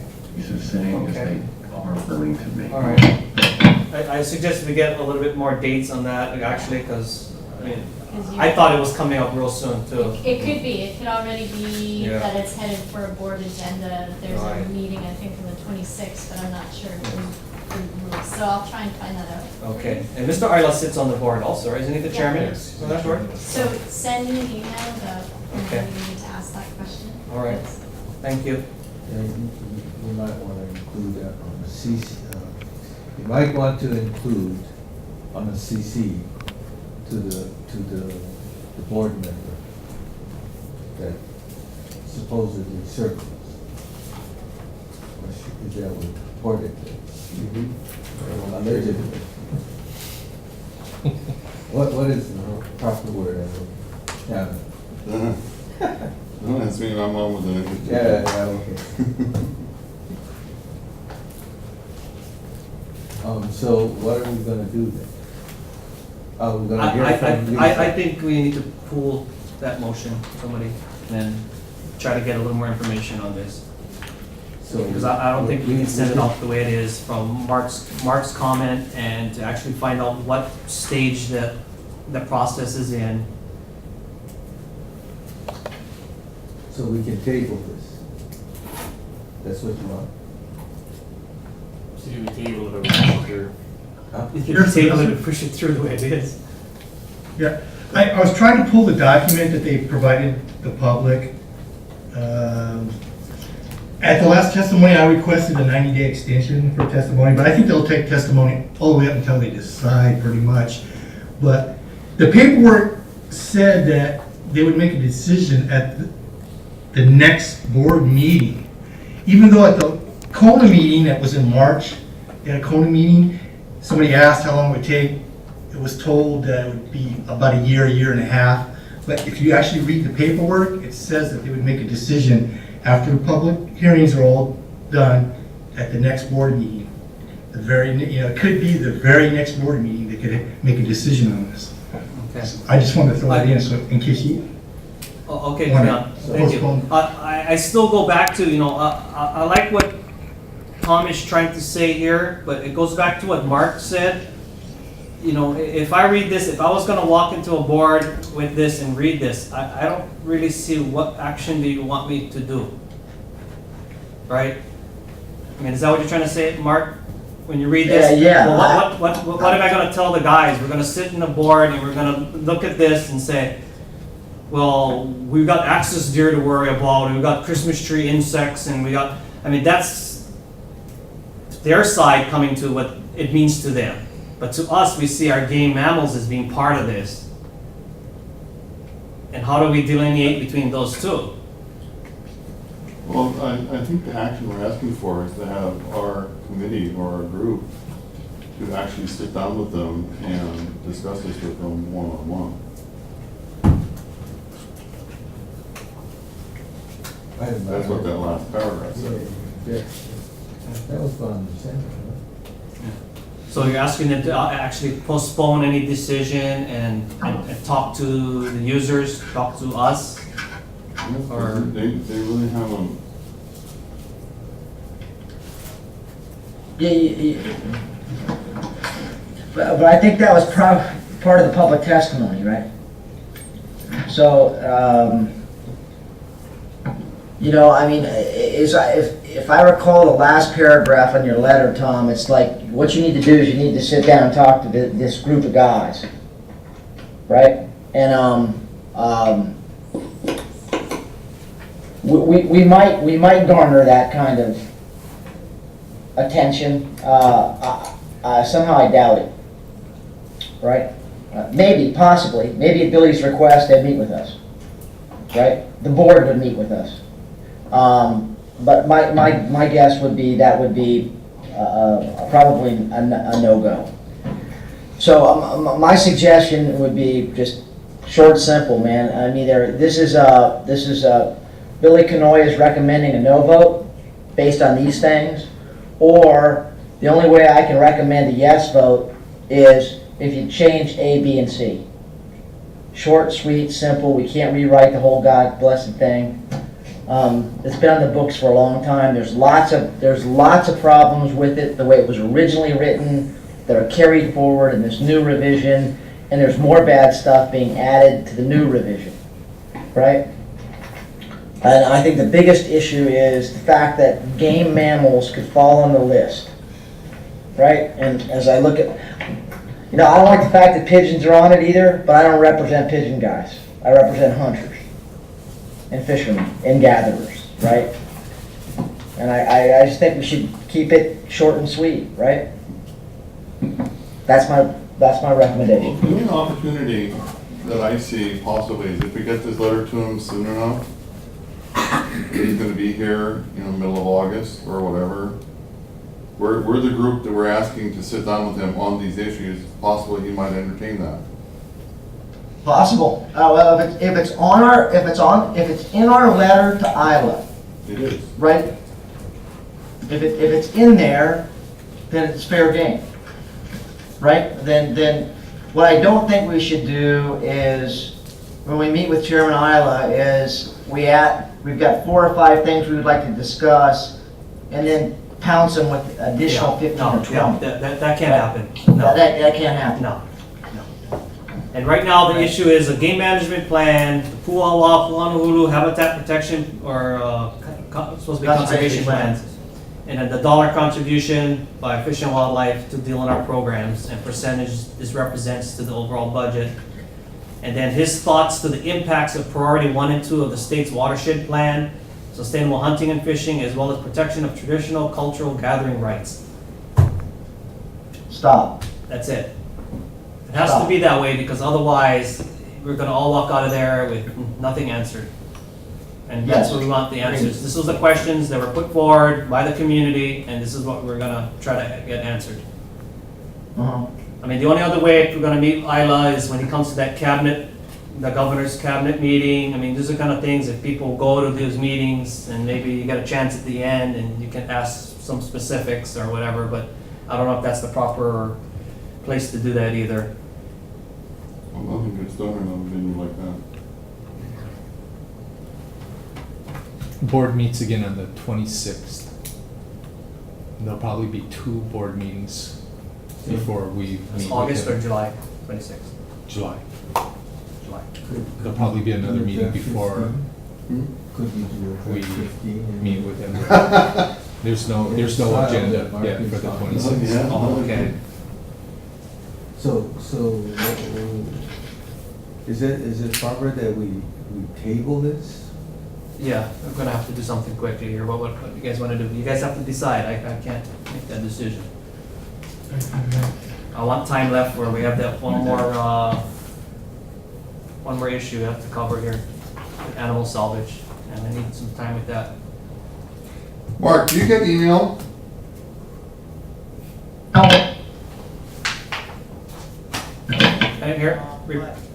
Can't hear you. Yeah, my email address changed, right? Yeah. It's one of those things I changed a year and a half ago, and now they just cut me off, so Tom, I have to tell you that I have not gotten any of your letters, right? And so I'll call you. Okay. But I'm getting emails, I'm just not getting them from a handful of people who've got the old email address that Yahoo cut me off of, right? Okay. So I apologize for that. All right. Okay, It was brought to my attention by by Tony. But, so I'll make a recommendation. Tom and I are gonna come back to the next meeting, or before the next meeting, with a draft letter submitted by email, this entire group.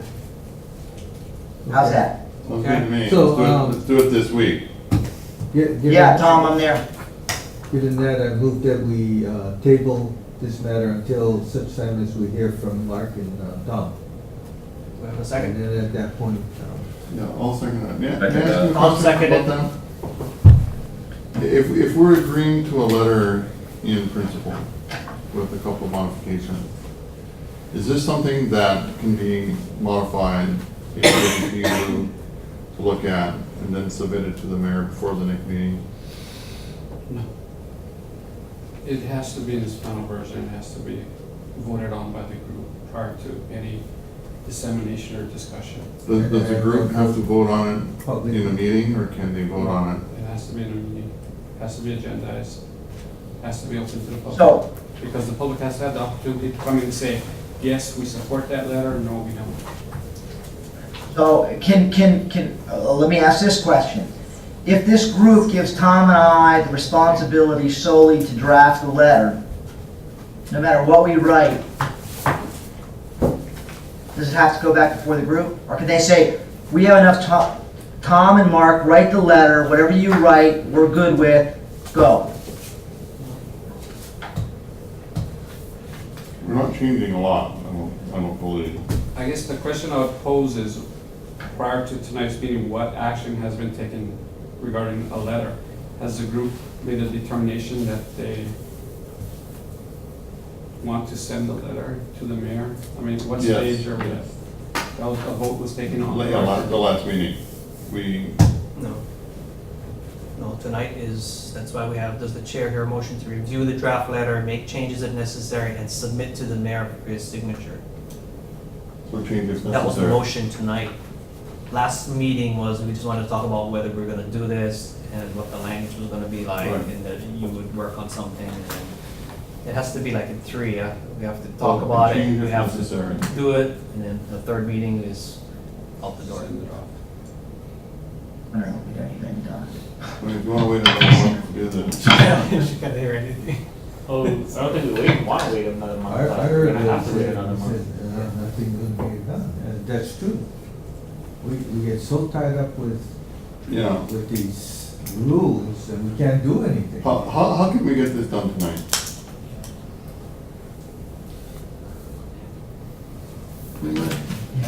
This is a time-sensitive letter, that, because these guys are gonna meet on the 26th, and we're trying to get something into them so that they will take some action on this. Why don't we move to the next item, let me take a look at our research and see what, because I know the implementation of committee, less than 2 members, you guys can pretty much meet and talk and come up with a final draft copy. But then if you take that and you still have to get a vote, let me just look and see what I can come up with. Yeah, because we can't vote on something, if that's not the final letter, like, we Right. can't go back and change it and then we say that we voted on that. I'm Because not you could have sure. added something in there that, I'm not sure if you We need the wouldn't agree on. specific language, if you can vote on a letter with a general principle, that Yeah. generally we're going Yeah, to that's what- send a mayor, a recommendation to the mayor requesting that he submit. Those parameters. Yeah. Okay. I'm not sure if we can, if just the general principle of what the contents of the letter should be is sufficient enough to. Well, if we kept it to those principles, that would work, right? I think so.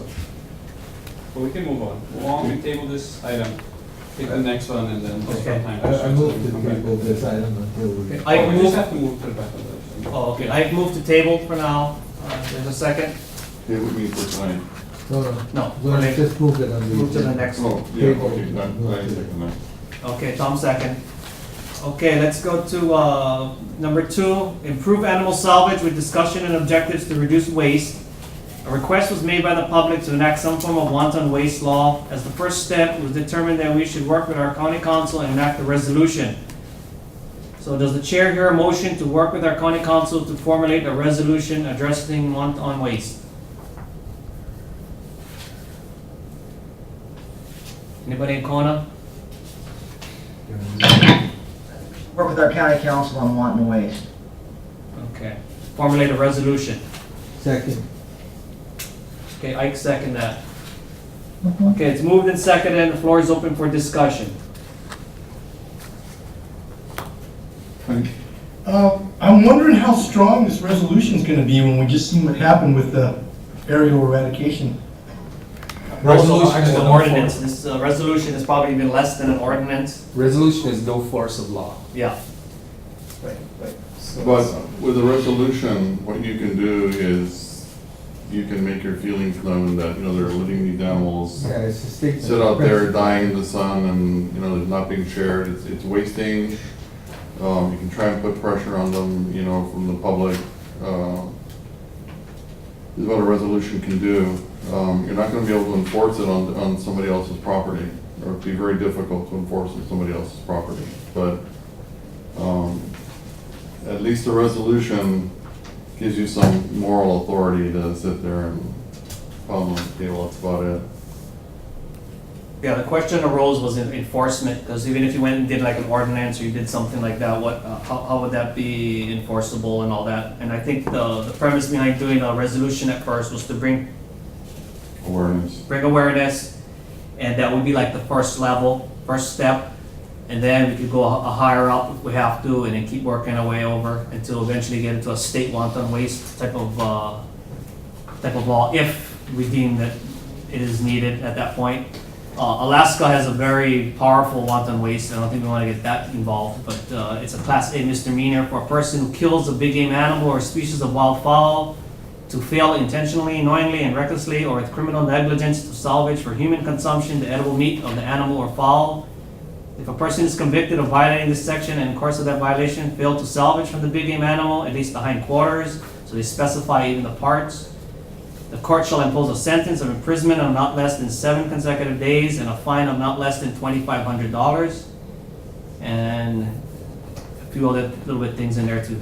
Yeah, but they belong their animals up there. Yeah, so they value their animals there, as you can see. So, I mean, that's not something that, I don't know, it's up to you guys. It's just coming from the public, so they're asking us to do something with this. Yeah, one of the things I see is that raising awareness, you know, might, you know, get the state to recognize the fact that our animals are a resource that are worth preserving and managing rather than eradicating. I see no downside in this. Right? I mean, at the last meeting or two, the number one, we've taken a lot of public feedback about what happened in Mauna Kea during the last several eradication shoots. Right? About the number of animals sitting up there rotten because DLNR put nobody on the ground to go get them. Right? Or that you need a 4-wheel drive vehicle, or you need a permit, or you can't bring them to Kilo Hunt, or you can't bring them into Mauna Kea State Park, or, I mean, there's all the reasons why I can't, right? And I think that it's important that they get it. And I think if a resolution is the first step to that, I think it's, you know, it's all, it won't be hard for the county council to get and do. And it's probably not a hard one. It's an easier one for us to begin working on accomplishing something with the council. So I see this kind of twofold. One, our ears are open, our eyes are open in terms of what happened up there. And number two, it gives us a great opportunity to work with the council. Because what are they going to do? Tell us no? Nah, let them rot. We're okay with that. Yeah, it's sort of a statement of principle. Exactly. And so, well, call for the vote. I'm ready. Well, I move we adopt the resolution on wanted waste. What's that? I move that we adopt the resolution on wanted waste.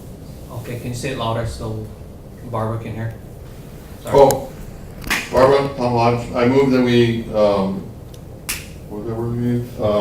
Adopt the resolution on wanton waste. Okay.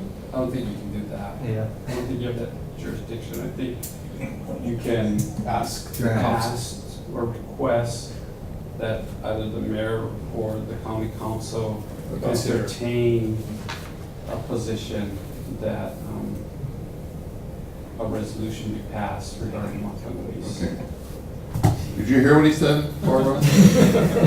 Move to entertain a resolution on Mountain Waste. Not to prolong this conversation, but I would contend that the commission could create its own resolutions. They could But, draft a proposed resolution and submit it well, along with I the mean, request. couldn't this commission make that resolve and pass that as their own resolution? I mean, they carry even less weight than what the council would do, but what I'm saying is that they can do that, right? They Not just- really. I don't think they have that authority. Yeah, and. To make their own resolutions, right? But we have principles, but I think, you know, what we want to do is, I think he's right, I just, you know, my language skills are not. No, I know what, I'm not arguing with you here, it's just, And what I'm saying is that you as a group can say, we're against wanton waste. Right. As a Yeah, there's no statement. problem. That's what I'm Right. saying, right? But I guess my. I mean, it doesn't carry any weight, but what Yeah. I'm saying is you can do that, right? That's correct. So, okay. But we would like to use your language, you know, Yeah. to approach the council, I And the move that we reason- approach the council. And there was some Right. comments earlier regarding the legal effect of a resolution as compared to an ordinance. Right, A resolution brings the subject area to the surface, it comes out for discussion, and it may not have the forcing effect of a law per se, but it does bear some formality in that a government entity, here the county council, it is desirous of maybe some type of future action to Right. be taking place, which would give consideration to this resolution. And, you know, like I said, it's not mandated by, you know, such as a law, but it still has some persuasive weight right. to it. So, So how do I formally state that you motion? just say, I move that we. I move to. I moved that. I tried that once already. Okay, do we have a second? Aye. Second. There you go, Okay, thank it's you. moved in second. All in favor of said motion? Aye. Aye. Opposed? Aye. The motion is carried. going back to the other item, you know, there's a provision in the Sunshine Law which affords, for situations wherein a specific bill or, you know, resolution or document was discussed by the group, but there was, amendments made or, throughout the discussion or within the discussion, some outside, Comment viewpoints were brought into the discussion. And, you know, the Sunshine Law does afford for, you know, situations like that.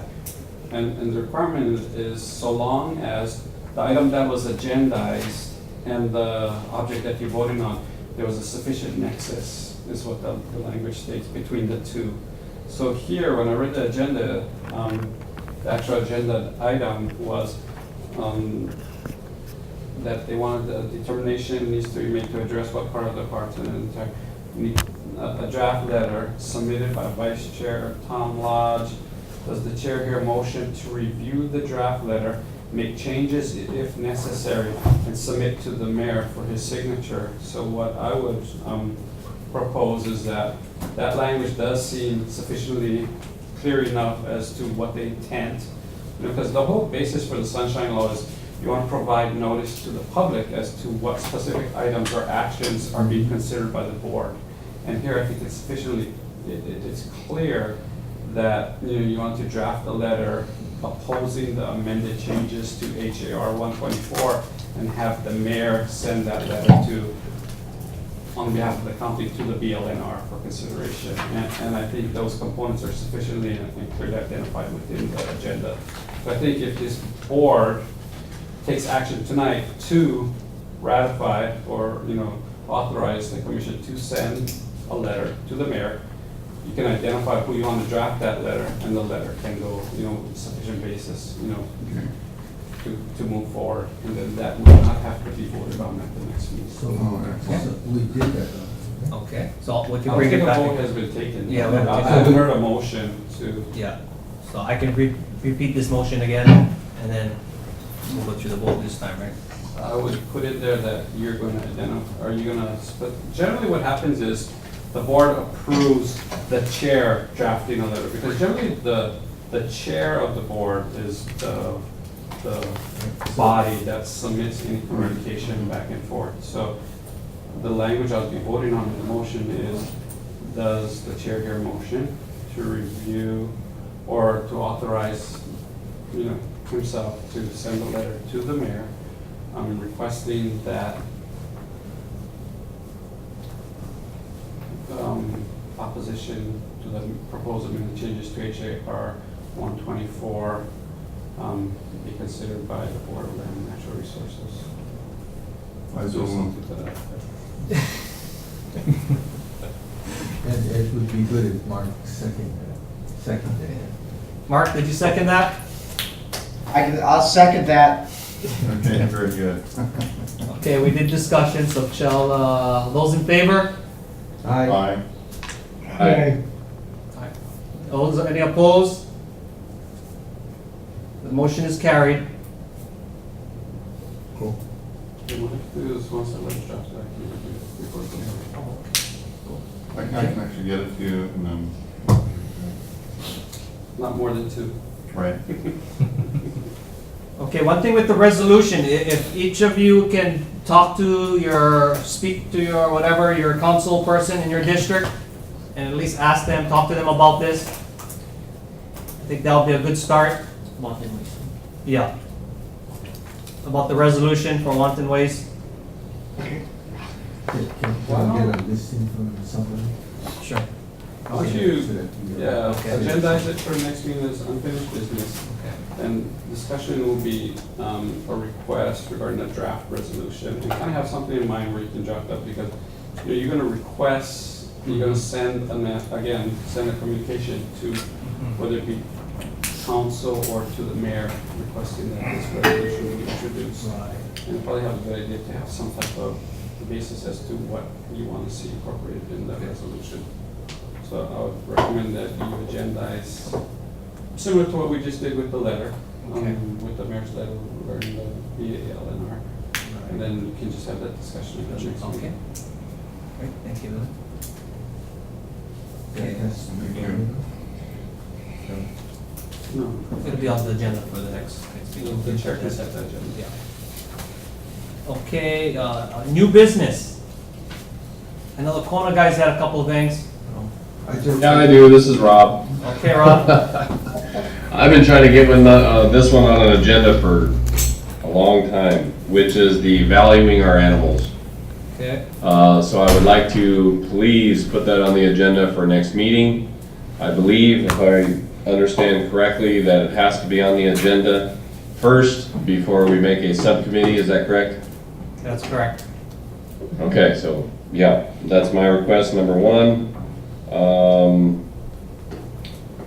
Number two, the website has been modestly delayed due to the person that was going to do it.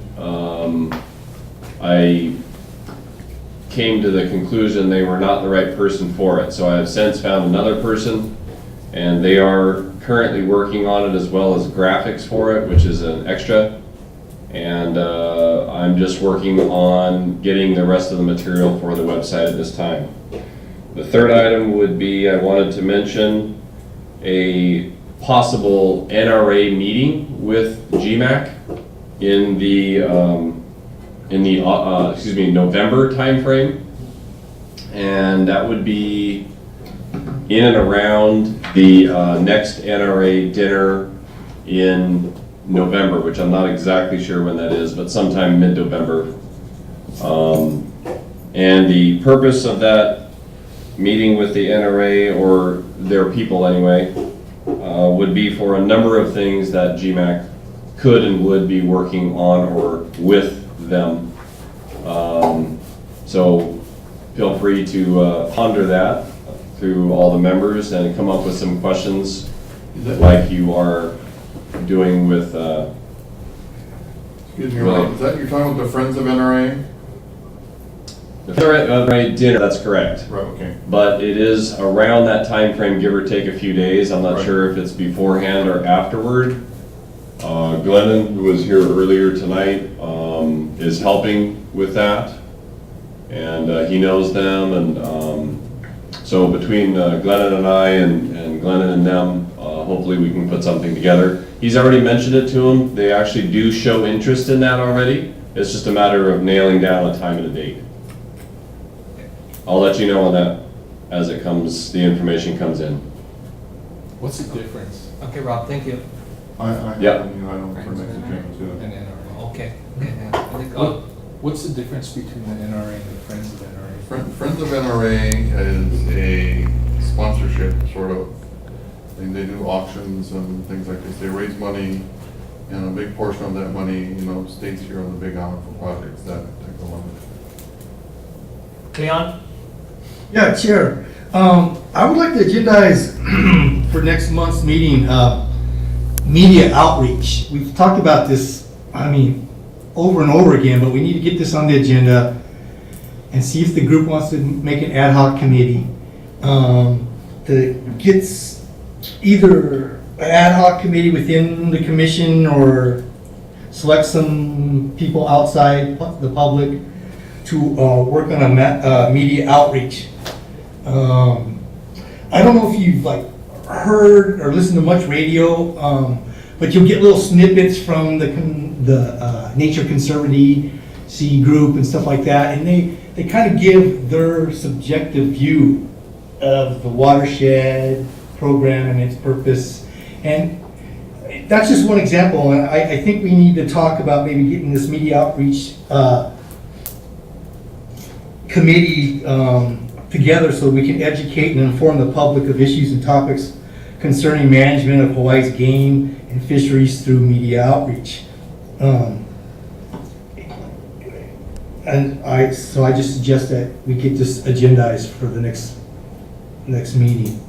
And kind of segueing into that request for that agenda item, and this could go with Commissioner Rob too, and this could go to Bobby Command. How do we request monies? Do we have to put it on the agenda where we establish a committee that doles out our coffer? Say we want to bring some media to the public, so we go to Big Island Video TV. I don't know if that entity, that proprietor has a fee for their services, but we need some sort of mechanism where we can request a draw from our bank to pay for such expenditures. In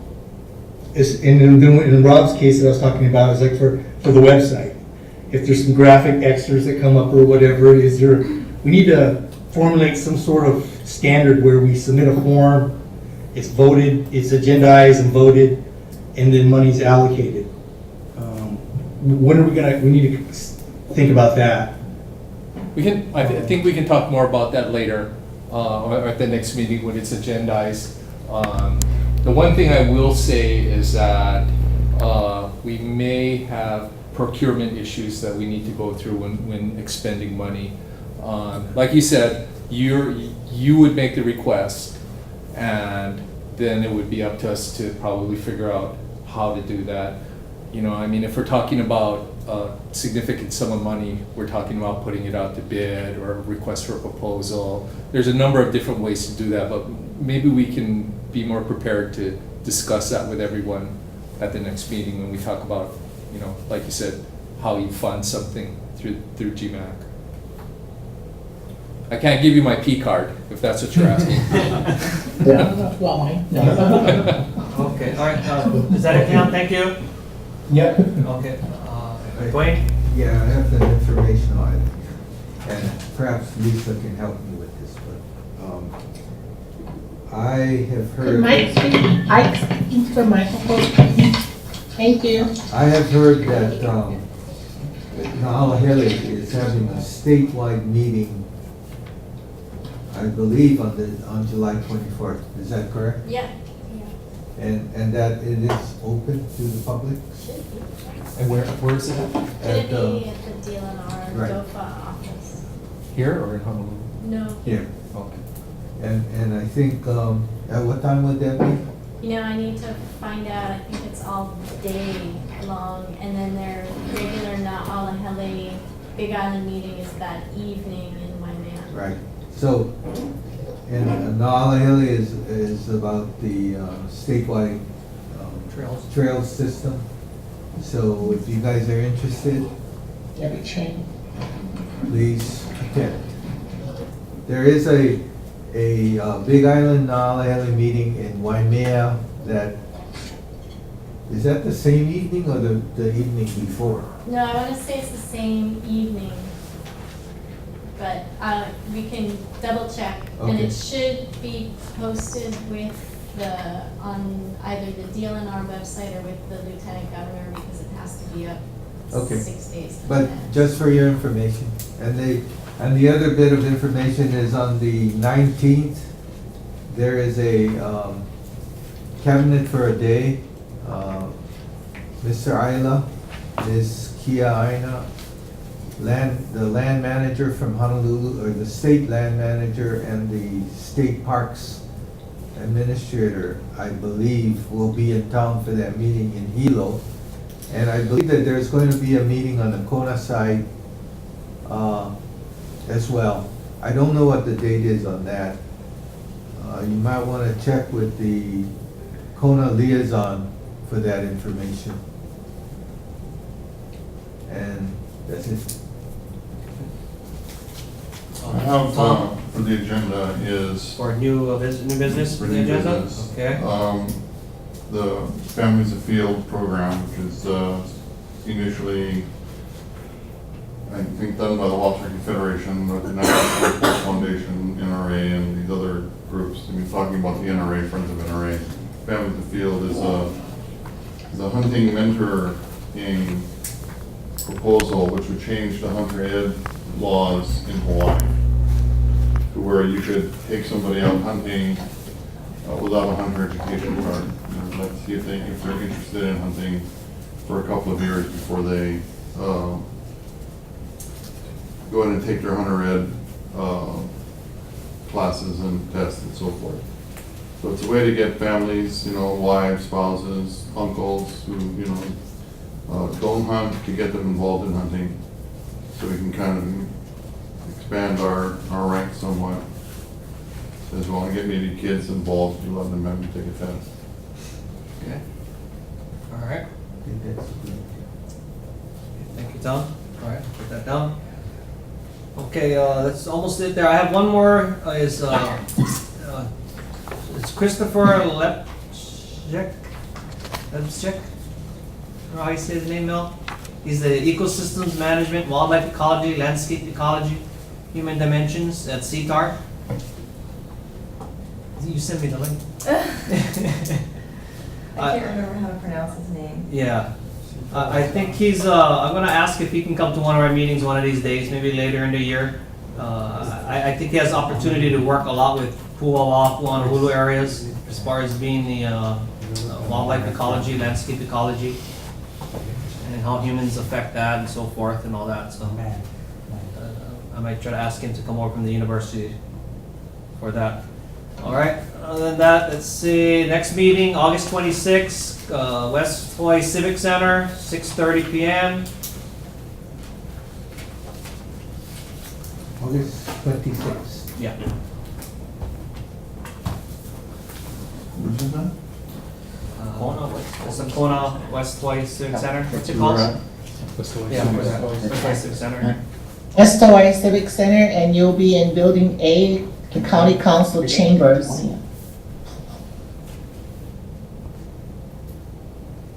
you still being free to heal? No, we're all gonna go over. You coming, Bill? We're gonna go meet Barbara for the first time. Okay, we'll have dinner. I'll let Oh. Ted cover it. We can cover that one. And Are you Barbara, coming? Barbara, you can use my P card for that. Okay, I will. All right. We should have Muflon Steaks. Steaks, hamburger. Oh, yeah. Shish kebab. If you like Okay. to barbecue outside, that's fine. Anything else? Everybody's all good? Okay, do I hear a motion to adjourn? I move we adjourn. Second. Okay, all in favor? Aye. Opposed? The ayes have it, meeting is adjourned. Thank you. Thank you.